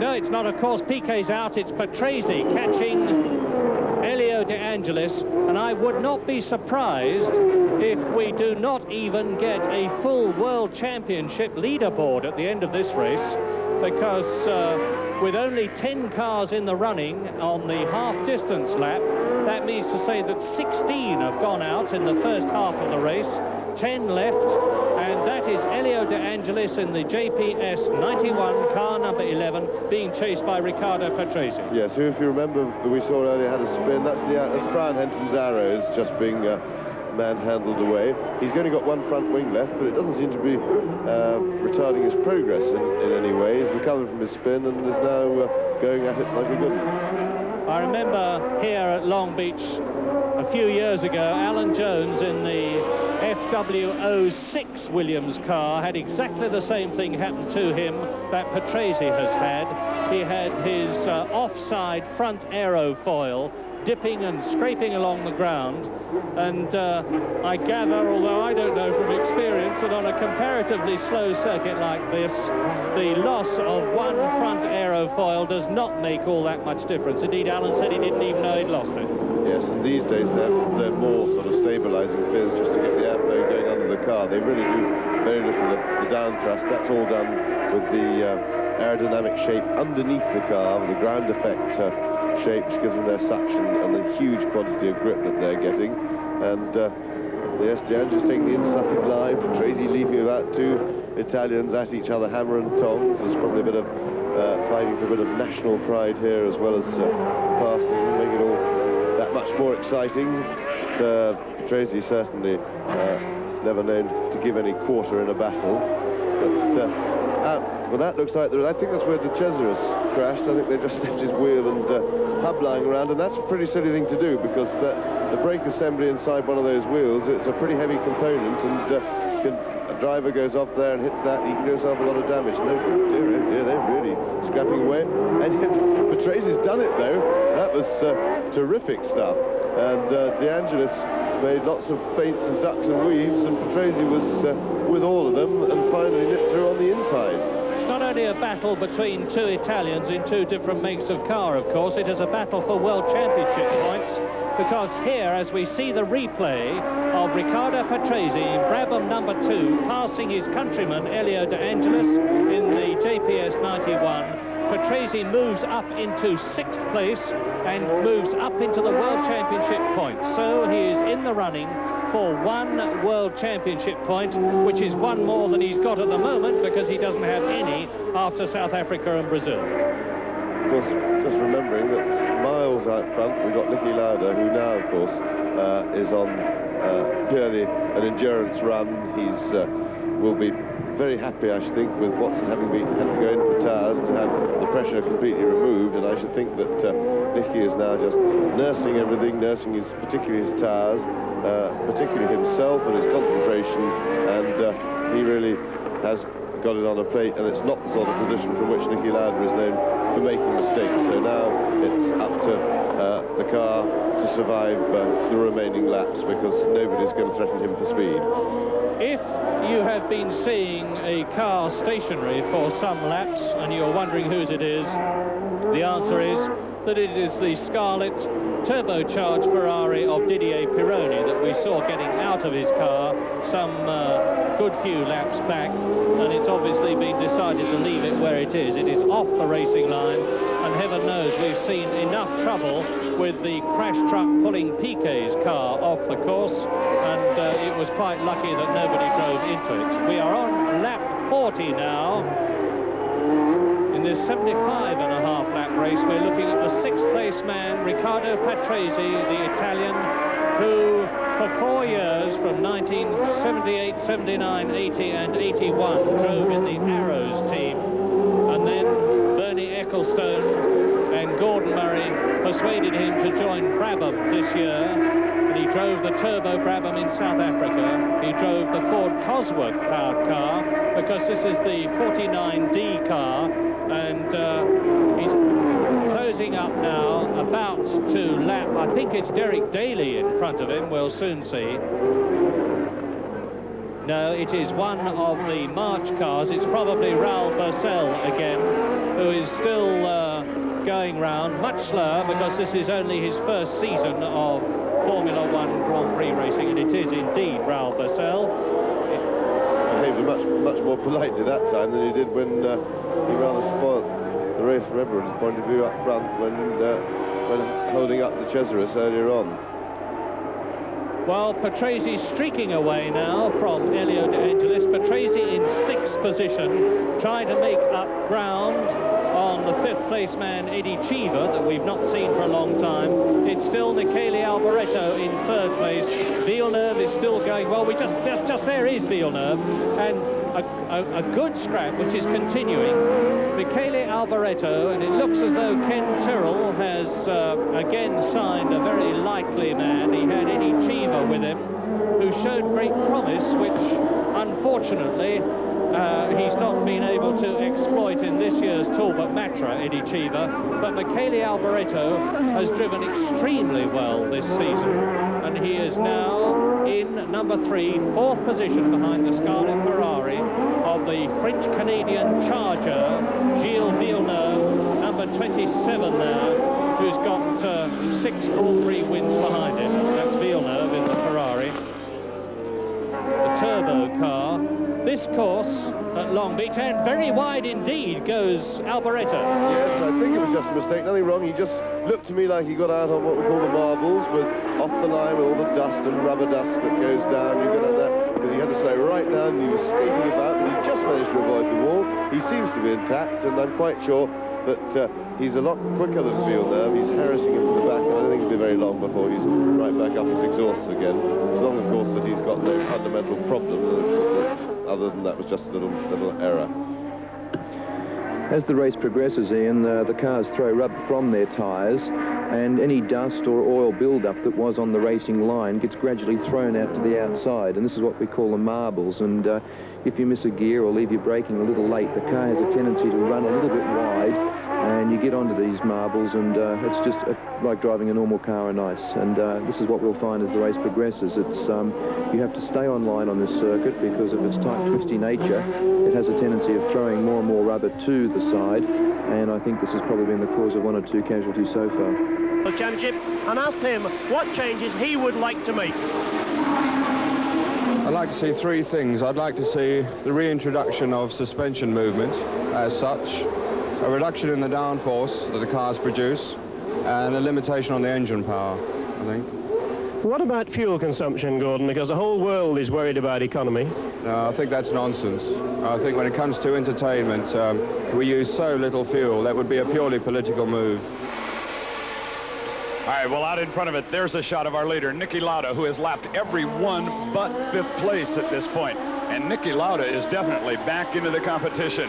As far as being retired for 2 years, coming back, Lauda said that he found the cars. And Niki Lauda now is far from slowing down, going quicker than ever. He's obviously decided that the pace he's going is one at which he is perfectly happy. And with that lap of 1 minute, just over 1 minute 30 seconds, he is 4 seconds slower than the fastest lap in practice put up by Andrea De Cesaris, and about 3 seconds slower than his own fastest lap in practice, which was the 2nd fastest lap of all in the 2 practice sessions.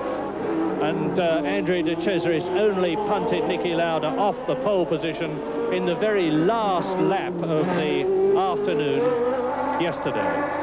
Lauda then race leader, lap 42, 50 seconds ahead of Rosberg, and I would expect even Keke Rosberg, as Lauda comes down to the end of Shoreline Drive and through into the new complex of bends, I would expect even Keke Rosberg and his tremendous fighting spirit to be happy, perhaps on signals from Frank Williams, who will be sitting immovably on the pit wall as ever, giving him signals to settle for 2nd place.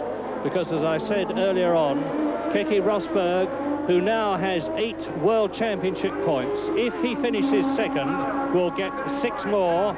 8 and 6 makes 14. Alain Prost, who is leading the World Championship at the present moment, but is out of this race, has 13 points. So once again, we would have, if Rosberg finished 2nd, the familiar situation of one of the Tag Williams cars leading the World Championship. Alan Jones brilliantly won the World Championship in 1980.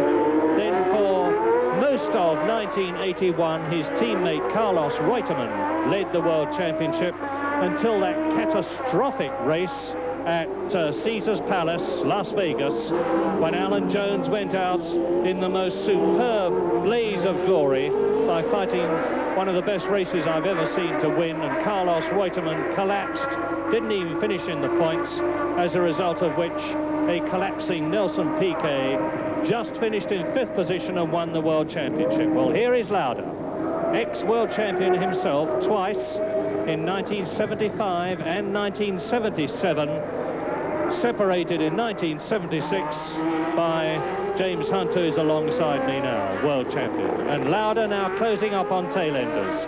He's about to catch and lap Nigel Mansell, the British driver, number 12, who is in 10th position. Those world champions, a lot of us about, ready to a penny. Alan, of course, should have won it last year. Murray, I shall now embarrass him by talking about it, but he was far and away the outstanding driver in Grand Prix racing last year, and he had one of those years that happens to everybody when he had at least 3 races completely won and sewn up, and his car let him down, and that happens, and it always tends to happen to defending world champions. I think Alan would probably agree that last year was the best he drove. I think he probably drove better than the year before. I certainly felt that in my best year as a driver, that when I gave my very best driving was the year after I won the World Championship, and I had the same situation, 3 Grand Prix with inside of the flag and breakdowns, and it's just the way the luck runs, because your luck averages over the long period in this business as in any other, but in the short term, like a year or 2 years, luck plays a very big factor, getting in the right car and also having the car run and finish. And Nicky Lauda is now lapping. Well, that was very nice of James. I'll have to buy him a few beers when I see him at Monaco, I think. But he's quite correct in what he's saying. It's a hell of a lot of luck involved in this business, and you can be right on form and driving very well, have everything going for you, and then find that a 75-cent piece or something puts you out of the lead of a Grand Prix. But that's one of the wonderful facets of this particular sport. The cars are man-made, and there's men driving them, so anything can happen. My morale's down, but my body's good. Thank you, Brian. Well, big problems on the circuit for all the cars then. Well, we can watch them as they go around, and the drivers are taking that shock load. You can also see that Nicky Lauda has now gotten around Eddie Cheever, and that means that Lauda has lapped everyone now but the fourth place car, and he's trying to do that in a rapid hurry. He's got to get by a couple more before he catches up to Michele Alboreto. Watch them right here as they bounce on that front straightaway, and that's John Watson behind him. Now, Watson is still in 8th position, but Watson is definitely catching up, because in number 11 is in 7th place, and that is De Angelis. Yes, that's right. Watson, after his pit stop, he lost, he came out over a lap behind, but he's now on his fresh tyres. He should be in better shape than De Angelis, who's got tired tyres, but Watson must have made a bit of a slip then. He's dropped back a little bit, but he seems to be sliding about a lot. Maybe he's got more tyre troubles. The tearing up of the surface that Barry's found out. We're watching right now number 7, John Watson, the man who came in and had that 12.3-second tire change to get back into the action. Watson right now is listed on our leaderboard. In fact, he is not listed. He's several laps down, but we have him unofficially now in about 8th place. We'll watch and see. Yes, there he is, 8th place. And the John Player Special of number 11, Elio De Angelis, is in 7th place, and they are on the same lap. There is 7th place De Angelis in the black Lotus. That's a new Lotus. It's only doing its 2nd race. It's a brand new Lotus from Cullen Chatton with a carbon fiber chassis. One of the interesting things that Cullen has come up with is an adjustable wheelbase feature on that car. They've tried it during practice. They can adjust the front suspension in any one of 3 different positions and 2 positions for the rear, extending the suspension from 108 inches wheelbase to 110. Rosberg there, a good shot of him cleaning off his face shield. He is now 44 seconds behind Lauda, running in the 2nd place spot. And we see Eddie Cheever into the pit area, and they are attacking Cheever's car. It looks like a tire change for him. Here come the tires off the Talbot car. And Eddie Cheever, the only USA driver still left in this, sits patiently in the car, keeps the motor cleaned out and running. That's a beautiful 12-cylinder Matra motor, by the way. That's been a veteran in Formula 1 for over a decade, winner at Le Mans. Well, they're ready to drop him back down. Watch how quickly he gets away from this, as Cheever, who is sitting 5th, would like to, as we are on the leaders are working the 46th lap, he'd like to be on fresh rubber. The drivers are saying that this racetrack in some areas is coming apart. You'll want to be on the best tire you can for the 2nd part of it. Yes, but it's not worth making a pit stop for. All right, let's go down again to Barry Gill. Well, interesting that, according to my watch, that pit stop took 25 seconds, which is more than twice as long as the John Watson one. Those could be very valuable seconds indeed at the end of this race. Barry, let's not forget the McLaren crew's many, many years of experience at Indianapolis, where, of course, pit stops are vital. You're nothing if not a patriot, Peter. All right, we're going to be giving you the listings. Let's recap on what has happened in the last few minutes, because Eddie Cheever, having been caught and lapped by the race leader, Nicky Lauda, when he was in 5th position, has gone into the pits for tyres in his Talbot Matra car. And so now, on lap 48, in this 75.5 lap race, as we look at Keke Rosberg motoring smoothly along in 2nd place in the Tag Williams car, Nicky Lauda is a good 40 to 50 seconds ahead still in the lead in the Marlboro car, and this would be the 2nd win for the Marlboro car in its short career, because the British Grand Prix was won by John Watson last year. In 3rd position now, up into 3rd position, is Gilles Villeneuve. In 4th position, Michele Alboreto. And then in 5th position, now that Eddie Cheever is out, it is Riccardo Patrese, and in 6th position, it is Elio De Angelis. And Cheever, of course, with new tyres on, will, like John Watson, be able to go a lot quicker than he was going before he went into the pits, but he will have lost the best part, if not the whole of a lap. Keke Rosberg coming out into Shoreline Drive, out of the new section of the course. He's into it now, the right and the left. This loop is entirely new since 1981. And there is Villeneuve, and Alboreto is ahead of him. That looked like Michele Alboreto. I just caught a flash of the blue car, in which case, now, are they going to let us see the car in front of Villeneuve? There is Gilles Villeneuve, who is either in 3rd or 4th position as he comes into Shoreline Drive. So Keke Rosberg in 2nd place has got the full length of Shoreline Drive ahead, and there... It was certainly blue, so it was the right colour. We missed it, and in fact, Alboreto certainly isn't behind Villeneuve as he had been for some time. So I think it's reasonably safe to assume, right, because he would have had to stop. We can't quite get a glimpse far enough up the track to identify it. Well, yes, it's Alboreto, somehow or other. There is that... no, it's not. It's not. It's Cheever back in the race. So Alboreto is still behind. There is Cheever, and there in 3rd place is Villeneuve. yes, but that means that Alboreto's disappeared somewhere, so I'm afraid we've lost track of exactly where he's got to, because he was climbing all over the back of Villeneuve's car. And so does this mean Alboreto's had to go in for tyres or something like that, or has dropped back for tyres? I think he's just dropped back a bit. We'll soon see, because Riccardo Patrese in 5th position is due with us, followed by the 6th place man. We're on lap 49 now. そうなんですか、それってつけてちょっと意地張っただけみたいな感じはしませんか？だからフェラーリもこのロングビーチで土曜になって、急にこれ Race leader Niki Lauda down Linden Avenue, having taken turn 8, and he goes now into the right-hander, which leads into Indy, the very long left-hander, which in turn leads up to Le Gazoumet, the tight right-handed hairpin, from which, if you're in the right position, you can easily see the Queen Mary. Now he leads into what was the very, very long sweeping Shoreline Drive section, but into which this new loop has been inserted. And Niki Lauda is about to complete his 50th lap with 25 and a half to go, because they start on one side of this 2.13 mile circuit and finish on the other. And so Lauda, with the 2nd place man Keke Rosberg a long way behind him, has got 25 laps. It's 2/3 race distance completed for the Austrian number 8 double world champion, 17 wins, ahead of Keke Rosberg in the Tag Williams, Gilles Villeneuve in the Ferrari. In 4th position, it's still Michele Alboreto, ahead of 5th place man Riccardo Patrese. Elio De Angelis is still 6th. John Watson has dropped back a bit in 7th position. In 8th position, Eddie Cheever, who's dropped right down from 5th place. And in 9th position, it is Jochen Maas.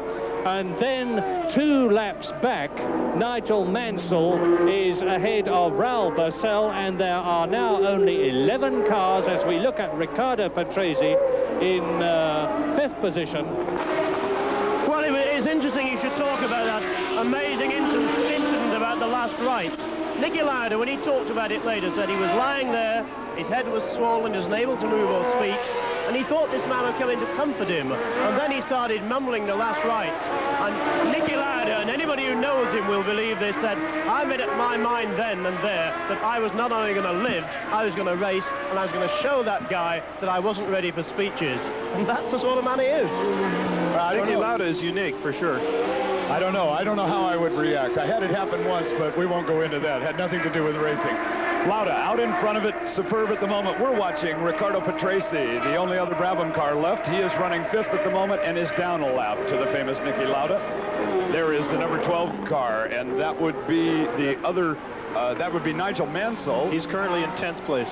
And that is Lotus. Ken Tyrrell had pointed out to Barry that there are 3 two-car teams still left out there, one of them being the Lotus. Well, they may not have been quite as quick, but the Goodyear runners certainly seem to be surviving more healthily on their tyres at the moment. And, of course, we still have a very long way to go. We've got 25 laps of the race to go, and a lot can happen. As I say, the Goodyear guys do seem to be holding up and not falling by the wayside with tyre problems. So it'd be interesting to see just what happens over this comparatively long distance still left. Yes, let me not be a prophet of doom, but a lot of the Michelin runners have gone in for new tyres. Watson's gone in, Cheever's gone in. Niki Lauda is still leading on Michelin, and Gilles Villeneuve, of course, is on Goodyear this year in the Ferrari. And Keke Rosberg, who is in 2nd place, is on Goodyear. So is Michele Alboreto, who is 4th. So is Patrese, who is 5th. And so is Elio De Angelis, who is 6th. So the Michelin runners are Niki Lauda, who is leading, and John Watson, who is in 7th place. But, of course, John Watson has been into the pits to have a new set of rubber put on his car. That's Elio De Angelis, number 11, who is in 6th position. So Niki Lauda will be having to be very careful about his tyres, but on the other hand, as James has said, Lauda has got a tremendous amount of race experience, and he has a very considerable lead, and he could actually afford to give up several seconds a lap in order to conserve his tyres, and still on the 52nd lap do the remaining 23 that he has to do and finish with enough race run. Something just coming a bit loose from one of De Angelis' skirts then on the other side of the car. Something sort of green strip dangling off. There it is, yes. I don't think that it would be anything terminal, but of course if the skirt's breaking up, he will potentially lose a lot of downforce, and that could seriously affect the amount of grip that he's got with his car. Now, you've probably noticed from that caption that Keke Rosberg has reduced the lead that Lauda has, but it is still massive. It was at one time 53 seconds, it's now 46 seconds. James, when you're in as commanding as lead as Niki Lauda has got, what are you consciously doing to preserve tyres? Just keeping it very smoothly, trying not to slide the car, which is not too difficult these days. These cars have got so much grip, they don't slide very easily, and just try not to spin the wheels as you put the power on coming out of the tighter corners, just rather as one would do with one's own car on the road. If you want to make the tyres last longer, you keep it smoother and don't slide the thing about. And that's what Lauda will be trying to be doing. And of course, he's probably feeling fairly insecure there in his lead, because he will by now be aware of the fact, and I would think he's a pretty bright lad, he knows what's going on. He'll be aware of the fact that a lot of other Michelin runners have gone in to the pits to change tyres. He will also probably have worked out that the pack behind him are all Goodyear shod, and therefore they seem to be winning on the durability stakes if he got an early start on the speed stakes. So he'll be, and the thing is, the problem is, Murray, you said if you slow down by a second a lap or so, he's got 46 seconds, he's only got 20 laps plus, which means that he slowed down by 1 second a lap, he'd win by 20 seconds. Problem is, you don't want to slow it down by too much, because at the end of the race, you start going, you want as much lead as you can. So what he'll be doing is trying to strike a compromise. He'll be driving as quickly as he can without sliding the car, basically, and without putting too much strain on himself also. Well, we're looking, just to give everybody a fair crack of the whip, at the enormously popular Hermann the German Jochen Maas in his March car, and he's driving on Pirelli tyres, a third make-up tyre in this race, and down to go through and lap him again comes the race leader. There is Lauda, and he has lapped Slim Borgud.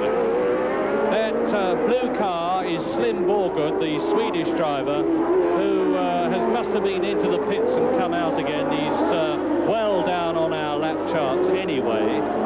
And it's quite a tragedy for Ken Tyrrell that he doesn't seem to be able to command any sponsorship these days, because neither Alboretto's car nor Borgud's car number 4 have got any real sponsorship money behind them. So there is Jochen Maas in 9th position in the Rothmans March, about to be lapped, and he indicates to Nicky Lauda that Lauda should go through on Maas's left, which Lauda does. Jochen Maas was out of racing this year after the South African Grand Prix. The March team were very short of funds, and Jochen, who lives in and loves South Africa, has the advantage of living next door to the head man of the Rothmans concern, and Jochen is reputed to have popped round next door and come back with $4 million, as a result of which he is very much back in the driving seat of the March and leading their team, with Raul Barcel, the Brazilian, in the second seat. Nicky Lauda leads lap 55, 75.5 lap race, and I have said before, it looks as though it's all over bar the shouting, but 20 laps is still a long, long way to go. It is, after all, over 40 miles, about 42 miles,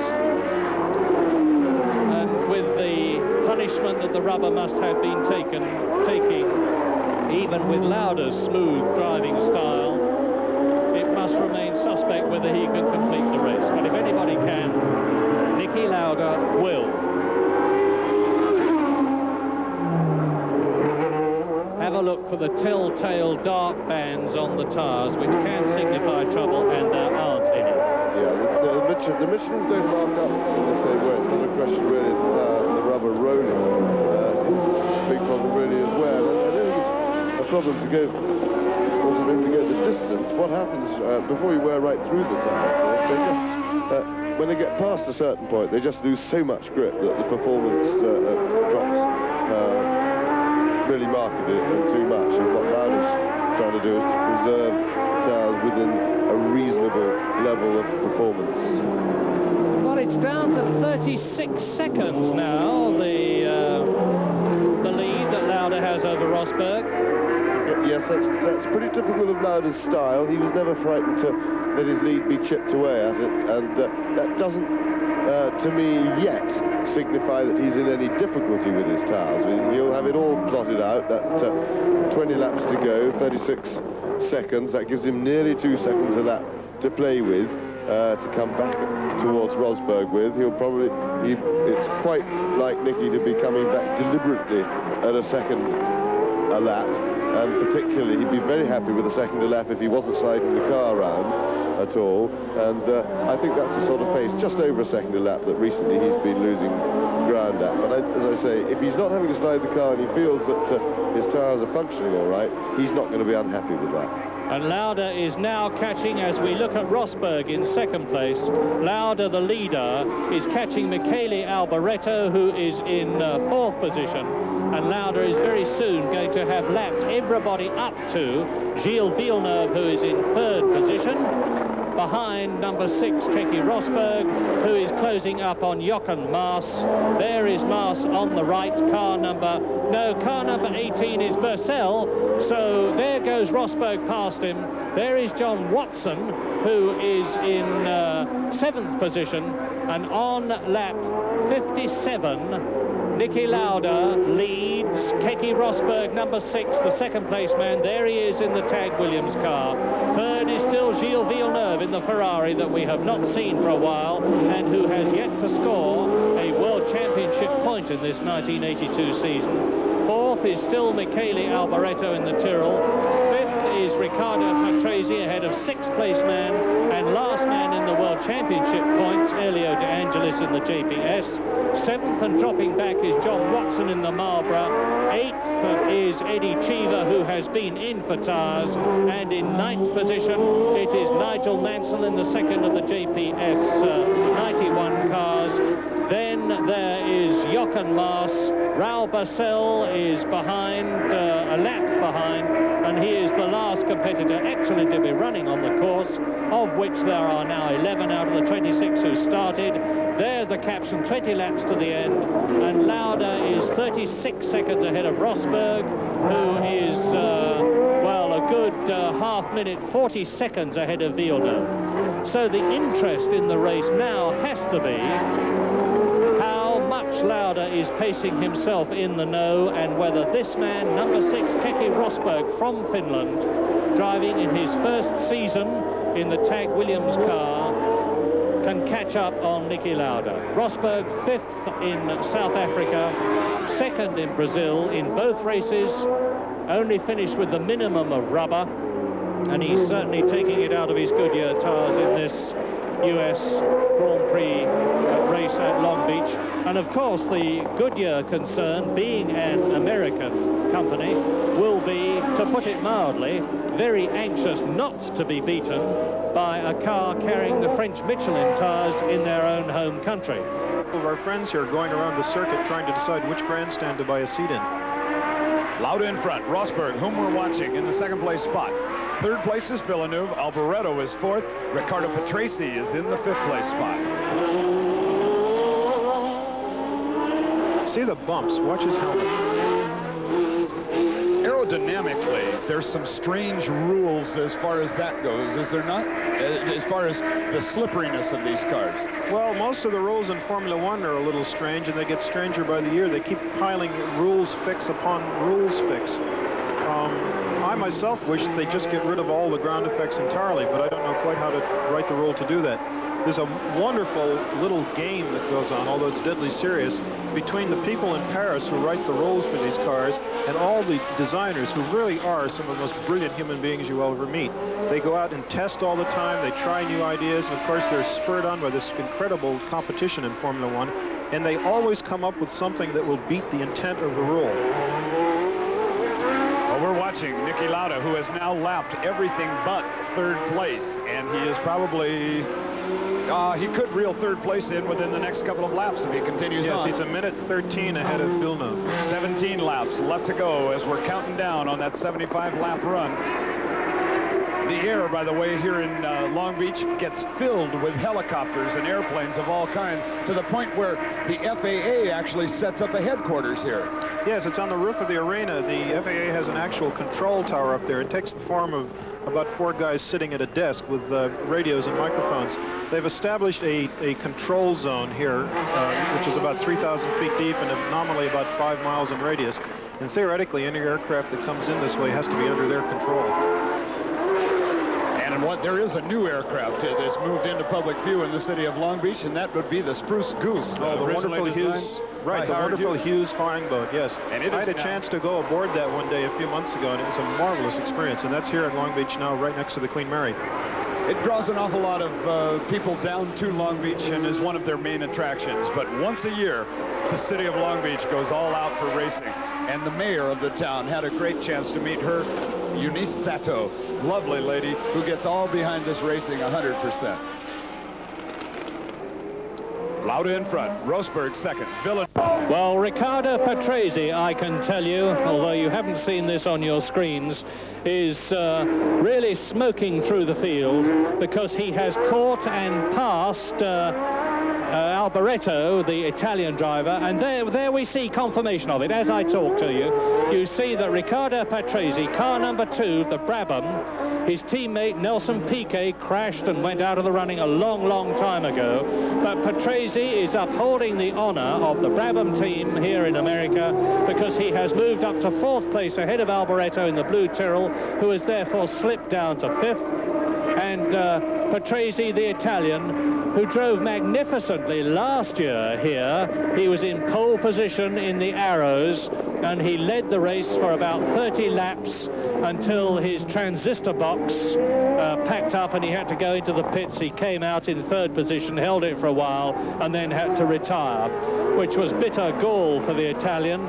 There is Pironi's car that I mentioned earlier on, parked on the right-hand side of the circuit. And now Alboreto in the Blue Tyrrell, number 3, the 25-year-old Italian, there he is dropping back behind Patrese. He is in 5th position, and Patrese is now doing his level best to catch up with Gilles Villeneuve, who is in 3rd position in the Ferrari, but without, I must say, very much chance of catching him, because we are now on lap 61 out of 75 and a half, and it is still Lauda in the Marlborough with the Ford Cosworth engine, the greatest engine without doubt in the history of Grand Prix racing, and if it wins today by powering either Lauda's car or Keke Rosberg's car, it will have won the Ford Cosworth V8 engine designed by Keith Duckworth, an incredible 146 Grand Prix, which is far, far more than any other engine. And that is thanks to the fact that it has powered so brilliantly so many different makes and types of car. Patrese, there is De Angelis, and Watson now right with him. So John Watson, and he spins. Oh, just Watson probably very tired. I don't know, he got right up on the marbles then. He did quite well not to put it in the wall. I thought it's all slippery out there. I thought he was heading for the wall. So Watson back up again, and he's going backwards and forwards like a yo-yo. Here it is again. Going to see it again, yeah. John Watson catching De Angelis, who is in 6th position. On line there, and now just a little bit wide. Now you see all the, he's on the dusty bit, see off where the rubber things, all the dust coming off the tires. Very slippery there. Oh, he must have missed the wall by inches there. Anyway, he's alive and lives again. This is a reverse replay now. Don't need that. And there is De Angelis, who has taken advantage of that half spin by John Watson to consolidate his 6th position. There is the Italian, who was rumoured to be going to the Alfa Romeo team after being thoroughly disenchanted with what was the Lotus team last year, and he's now actually catching Alboreto. So Alboreto is probably pretty tired. He has been passed and pushed out of 5th place by Patrese. There is Villeneuve, first time that we have seen him for a long time. We're on lap 62. Villeneuve all alone in 6th position, behind the race leader Lauda, behind the second man Keke Rosberg, and Patrese is the man to watch, as for that matter is De Angelis. De Angelis in 6th position, pulling away from John Watson and catching up on Michele Alboreto, who has been displaced from 4th to 5th by Patrese. Villeneuve we're watching.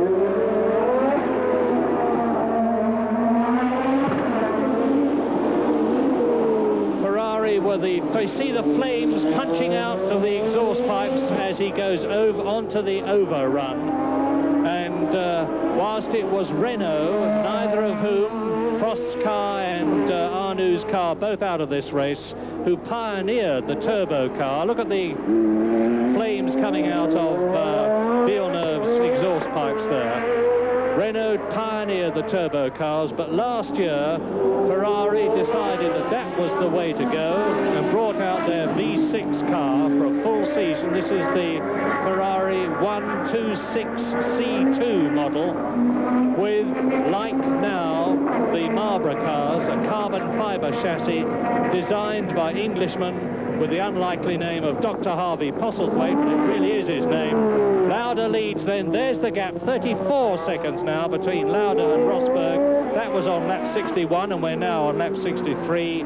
Villeneuve some 40 seconds behind Rosberg, and then Patrese 4th, Alboreto 5th, De Angelis 6th, Watson 7th. In 8th position it is Nigel Mansell that we have just seen. In 9th position it is Jochen Maas. In 10th position Raoul Boesel, and really there are now only those 10 cars effectively in the race. 10 out of 26, Patrese, and that looks like Slim Borgood behind him, who has been lapped by the Italian. So both the Tyrrells are still in the running.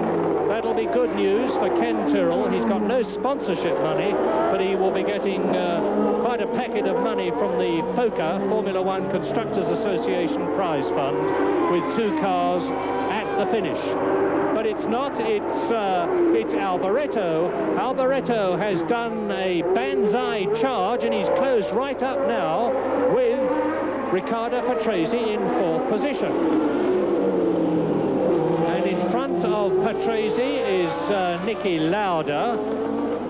Yes, I think Lauda will just let them go and let them unlap themselves. He won't want to get tangled up in a battle.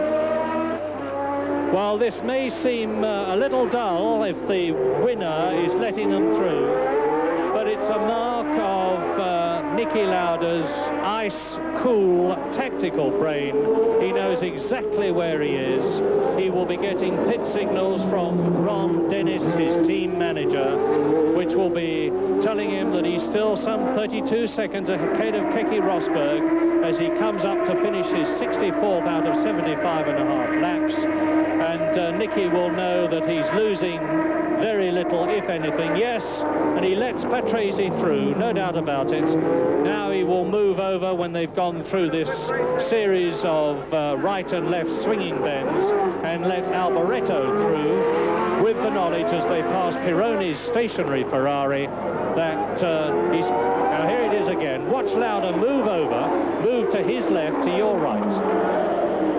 Yeah, he just braked early and predictably let Patrese through. He doesn't want to get involved in any aggravation, and he certainly isn't racing them. No, in fact, he's just letting out. Yes, he's keeping to the side now, letting Alboreto have the line, letting them get on with their race. Well, Alboreto will be able to say, I passed Niki Lauda during the US Grand Prix West, but Lauda a long, long way ahead of him. And he's now on his way to his 18th Grand Prix, and that will move his points up to 304. He's 26 seconds now ahead of Rosberg, and there are 7 laps to go. So no, he's quite safe. He's very, very safe indeed.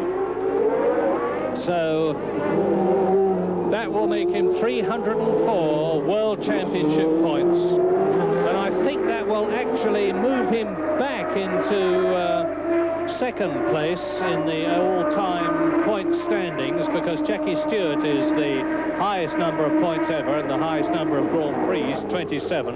10 laps to go. There's the gap, 22.281 seconds between Keke Rosberg, who is second and still trying to catch that man, number 8, Niki Lauda. Well, I found personally, as an amateur driver, I lose concentration after about 8 laps. These guys have done over 60 laps, and they've got 500 horsepower underneath their right foot. They've got concrete walls and $250,000 machines. So they are now probably at the point where a break in concentration could happen quickly. Well, they, of course, are attuned to it. They're adjusted to it, and they're professional racing drivers, which I certainly am never going to be. With the camera angles that we've got, those of you at home get a chance to see the asphalt that these drivers are talking about and the bouncing and pounding as they make a street circuit into a racetrack for just one weekend out of the year. There is Rosberg, the second-place driver right now, and he is only about 19.5 seconds back of Lauda and is closing. We had him listed just a few laps ago as 22 seconds back. So Rosberg might be on a roll and be reeling in Niki Lauda right now. This has the makings of a terrific finish to this Grand Prix. All right, Rosberg started in the 8th place spot. Now he is in second, but that second is still quite a ways away. They have completed 65 laps, 10 laps to go, less than 10 now, and he would have to pick it up at a rapid clip to have any kind of a chance at all to take the overall win. You know, this pounding that these drivers are absorbing, it's shock loads up through the spine and the neck and bouncing the head around. I understand that Niki Lauda has a doctor who travels with him all the time. It's a fellow named Willy Dunkel, who is a famous Austrian sports medicine doctor, who advises Niki, massages him, and so on, develops his exercise routine to keep him in shape for this pounding. I understand that Willy Dunkel has said that it's a worse kind of pounding than even ski jumpers or downhill skiers go through. Lauda did an awful lot of physical conditioning before he came back into action, too.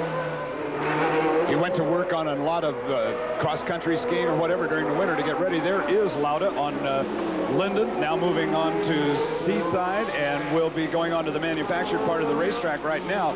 But the differential is getting tighter. We're watching that differential closely. And right now, just under 20 seconds. So maybe they have given Lauda the pit board to let him know that Rosberg is beginning to close up a bit. But Rosberg's going to have to make up that distance in only 11 laps now. I doubt that he can do it on straight driving and performance. He can only hope to do it if Lauda is in fact slowing.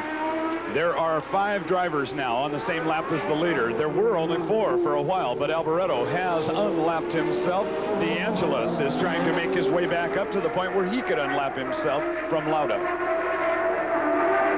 De Angelis in that black John Player Special Lotus, but there is a shot at the highest speed portion of this course. Speed's in the neighborhood of 180 miles an hour. Then all of a sudden, from 5th gear, step on the binders like Niki Lauda is doing now. Pitch it off to the right, get it into 2nd gear, and go in through the narrowest portion of the racetrack.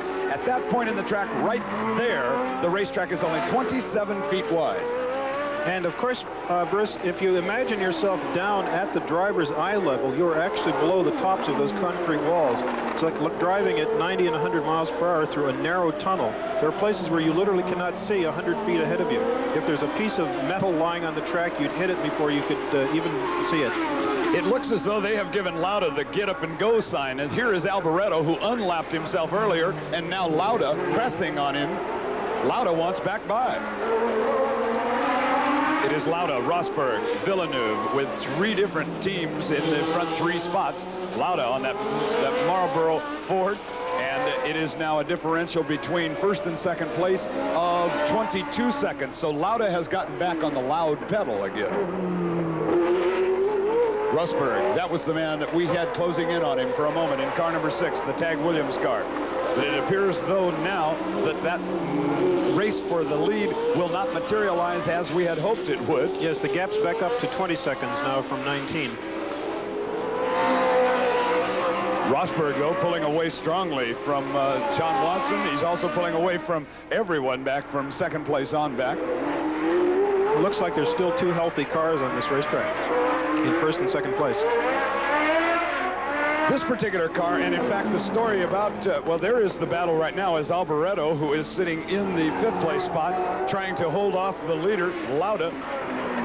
But the one we were watching a moment ago, Rosberg, he inherited a ride when Carlos Reutemann, no, he didn't inherit the ride when Reutemann retired. When Alan Jones retired, When Alan Jones retired. Right, Rosberg. the 1980 world champion. Who wore a unique neck brace at Brazil at the Rio Autodrome, a circuit which is tremendously bumpy and subjects the drivers to the most extreme physical G-forces, has dispensed with that neck brace here at Long Beach.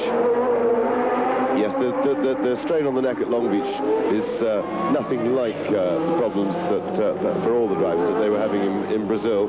Being a street circuit, the cars probably get the biggest G-forces in much faster corners than this, over 100 miles an hour, especially with a little bit of banking. These stir corners, they're not getting so much downforce, you see, not so much suction, because they're not moving through the air fast enough to get the aerodynamics really working. And so they don't, the G-forces here, the neck problems, have basically gone away for the drivers. I'm sure they'll be back. And of course, the hard training they went through in Brazil with 2 weeks to recover, they've all probably got slightly stronger necks by now. Plus, of course, the fact I have just reminded myself that the Brazil course was run anti-clockwise, whereas Long Beach, like most of the other courses, is run clockwise. And at Brazil, therefore, it was the wrong side of the neck, as it were, that was taking all the strain. Keke Rosberg is taking the strain, but Lauda is doing it even better. The gap has now gone up to 22 seconds. So it really does look as though on lap 69, 75.5 lap race, it really does look as though Niki Lauda, world champion in 1975 and 1977 in Ferraris, has got the measure of Keke Rosberg. That's the confirmation of it. My 22 seconds was on our hand timing. It was 0.2 of a second out, which isn't bad in comparison with the computerized timing. So there is Rosberg, 5th in Brazil. fifth in South Africa, second in Brazil, and on his way to second here at Long Beach. This is most definitely the last race of this wonderful Patrick Head designed FW07, Frank Williams 07 Tag Williams car, because the FW08 will be appearing at the next Grand Prix at San Marino in Italy in 2 weeks' time. Rosberg has already gone incredibly fast at Brands Hatch, and the Tag Williams team reserve driver, Formula 3, now Formula 2 man, Dr. Jonathan Palmer, has this week in the FW08, there is Niki Lauda still leading, well away of course. Jonathan Palmer did a lap at Silverstone this week in the FW08 at over 151 miles an hour, considerably faster than the all-time lap record. Yes, the great shame of it, talking of Jonathan Palmer, is that he's got himself signed up under contract for Formula 2 races, and there's now an available seat for him in the Williams team, which he definitely should be taking. His career is absolutely ready. It's a golden opportunity, and the poor guy must be being driven mad. But I hope that Frank Williams will be able to do some sort of a deal with his Ron Toranak, who has him under contract for Formula 2, and even if not, I think I would very much like to see Frank put Jonathan in the car for what races he can do, because he's a very promising driver, and the time is right, and their new car does sound, from all reports, to be absolutely fantastic and going very, very well in testing. As we watch Niki Lauda, the race leader, with just 5 laps to go, in case you are mystified of all this talk from James and myself about a spare seat in the Williams team, it's worth telling you, those of you who don't know, that the great Argentine driver Carlos Reutemann, who retired at the end of last season and was persuaded to come back, there is Keke Rosberg, decided after the Brazilian Grand Prix 2 weeks ago that he really had enough, phoned Frank Williams and said, Frank, I am definitely retiring, as a result of which Frank Williams put in some frantic telephone calls and got Mario Andretti to drive for the first time in one of these FW07 cars here at Long Beach, and Andretti retired some time ago in this race, and it's questionable whether we will be seeing him in the Williams team again, because Andretti is very much committed to his American kart racing, C-A-R-T, that is, not the little ones. And there goes Lauda. Well, the gap's come down again, 1.3 seconds, but that's really no indication at all, because Lauda is now on lap 72. It really does seem that this truly great driver, and no words of mine can really say just how good he is, because after retiring from racing, having recovered from that dreadful crash he had at the Nürburgring when he was out of racing for 6 weeks in a situation where any normal human being would have been finished altogether, and yet he came back in 1976 and then went on and won the World Championship in 1977. Then at the end of 1979 in Canada, he just got out of the Brabham and said, that's it, at practice I finished, and went home.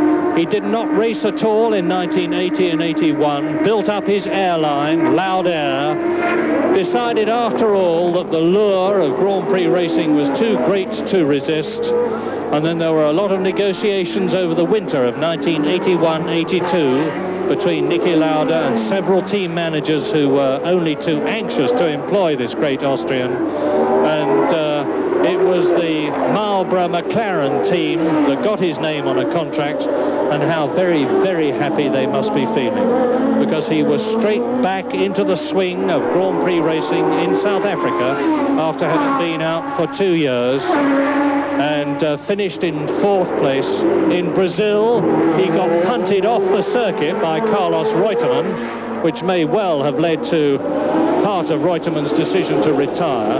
That says after 71 laps, with Lauda 22 seconds ahead, and he is now on lap 73. So only in his third Grand Prix after South Africa and Brazil, and now here in America, in California. In only his third Grand Prix after 2 years out of racing.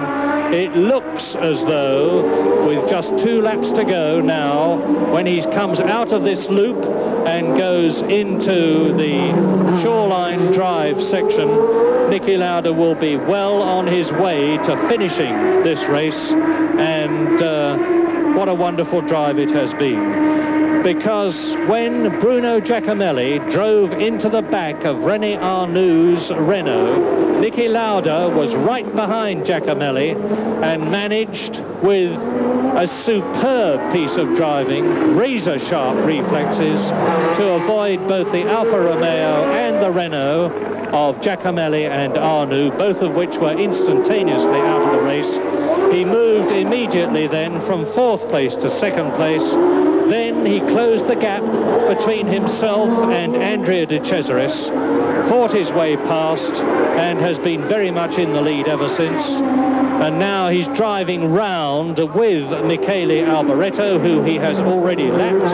Alboreto in 5th position.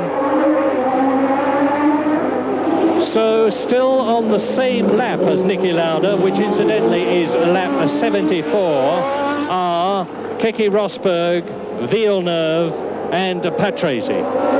And actually Michele Alboreto is just on the same lap, but whether he's going to be on it very much longer remains to be seen, because I think Niki is debating with himself about whether he's going to pass him. Well, if Alboreto's got no chance of catching the guy in front, he'd be very well advised to let Lauda through so he doesn't have to drive one more lap of the race, because if he finishes behind him, he'll get the checkered flag. If he goes past in front, he's got to go all the way around again.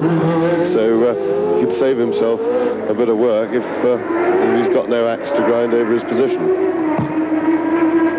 Well, once more into the fastest part of the course, once more up into top gear, once more at about 150 miles an hour, and down to the brakes and into the right-hander goes race leader Niki Lauda up towards the Michelob series of bends, then in up Pine Avenue and into the Toyota Bend right-hander, underneath the bridge there, along Ocean Boulevard.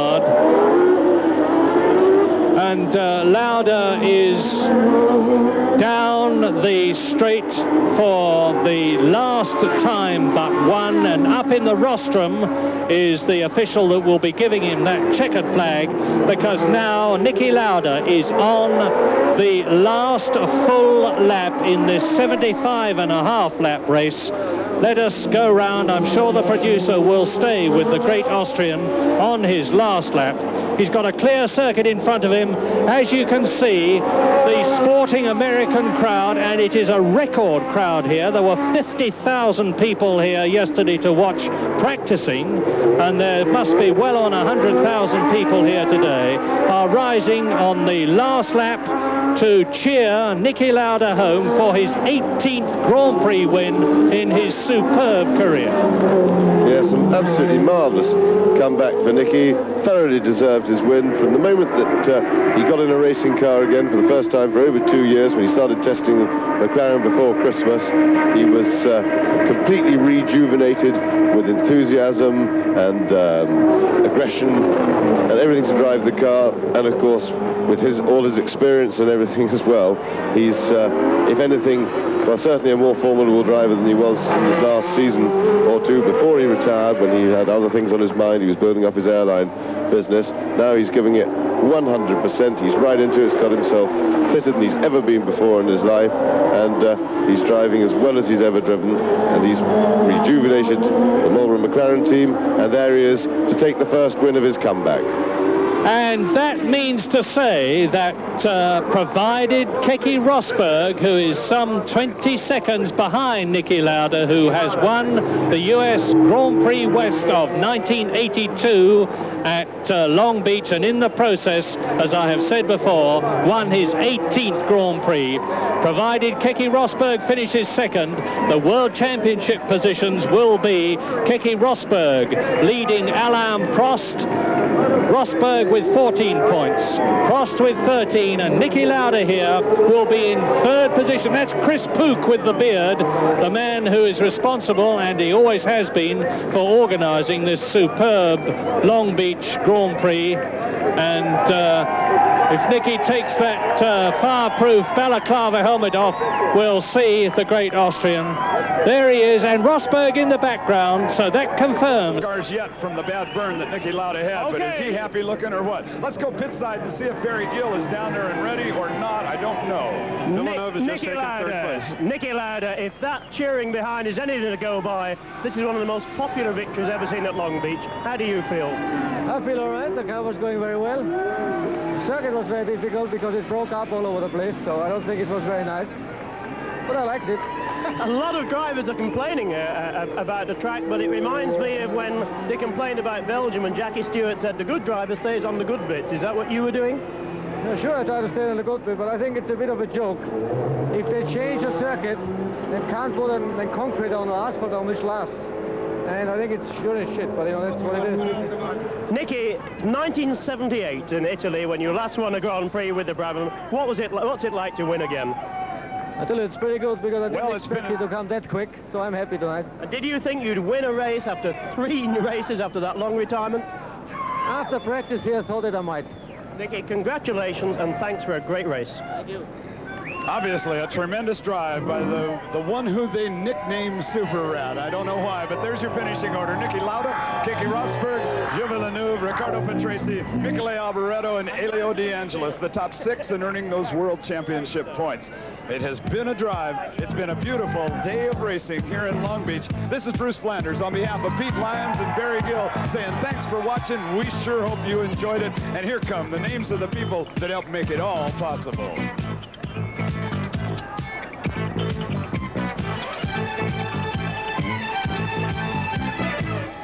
The 1982 is brought to you by Toyota, who invite you to visit your local Toyota dealer and see what makes the all-new 1982 Celica Supra the right stuff. Anheuser-Busch, St. Louis, brewers of Michelob. Put a little weekend in your week. Canon, so advanced, Canon is the world's leader in 35mm photography. And Bridgestone, the official tire of the Toyota Grand Prix of Long Beach. Bridgestone, makers of super filler high-performance steel-belted radios.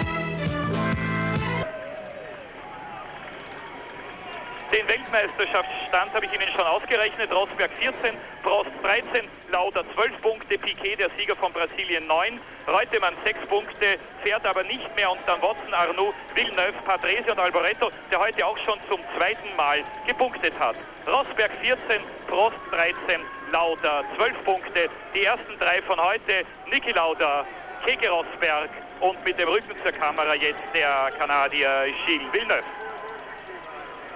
Man kann leider nicht verstehen, was diese Fahrer sich im Augenblick zu sagen haben. Villeneuve hat sicher das Maximum in diesem Rennen erreicht. Für Keke Rosberg war Niki Lauda einfach ein übermächtiger Gegner, und er hat sich vom 8. Startplatz erst nach vorne kämpfen müssen, hat sehr viele Autos überholen müssen und hatte, als er halbwegs in die Situation kam, den führenden Lauda anzugreifen, natürlich schon weit mehr als eine halbe Minute verloren gehabt. Niki Lauda hat das Rennen im Geist analysiert, vorher schon so, wie es sich entwickeln könnte, und genauso ist es dann, oder fast genauso ist es dann gekommen. Ich glaube, er hat De Cesaris sicherlich nicht zugetraut, die volle Grand Prix-Distanz durchzustehen.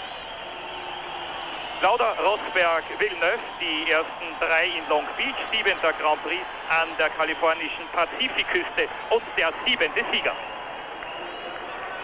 Ehrenrunde noch einmal und grenzenlose Begeisterung im Publikum für Niki Lauda, den internationalen Star Nummer 1 des Motorsports.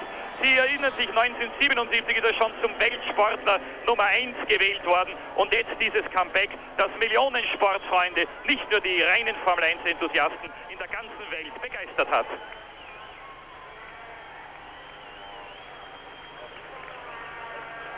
Ich höre aus Wien, dass wir kein Bild mehr bekommen. さあそしてこのレースの結果を見ていきますが、ニキ・ラウダが復活の優勝、2位にロズベルク、そして河合さん、はい、3位のジル・ビルヌーブが実は失格と。はい、スタガードウィングがですね、キレルの方から抗議が出まして、で、結局ウィングのマウント方式がですね、ルールに違反しているということでビルヌーブ失格となりました。はい、ブラジルのその仕返しというような意味合いもあるんでしょうか。はい、ビルヌーブは失格です。さあそしてチャンピオンシップですが、ニキ・ラウダが12ポイントで2位に上がってきました。河合さん、このレースお見事でしたが、どうですか、ニキ・ラウダの印象。昔のね75年チャンピオンを取った時のニキ・ラウダの速さはないけれども、非常にクレバーな頭のいい走りをするニキ・ラウダ、はい、これがもう一回復活したなという感じで、これはこの後ですね、彼のチームメートになるプロスに継承されていくというわけですね。はい、いや表彰台にはまだこれビルヌーブ乗ったままですが、はい、さあそしてロズベルクもこのレースは速さ目立ちましたよね。そうですね、この年チャンピオンに彼は結局なるわけですけれども、それに値する走りを見せてくれました。表彰台の中央には2年ぶりに戻ってきたニキ・ラウダ、非常に印象的なグランプリになりました。 F1 レジェンズ82年の第3戦優勝はニキ・ラウダでした。河合さん、ありがとうございました。はい。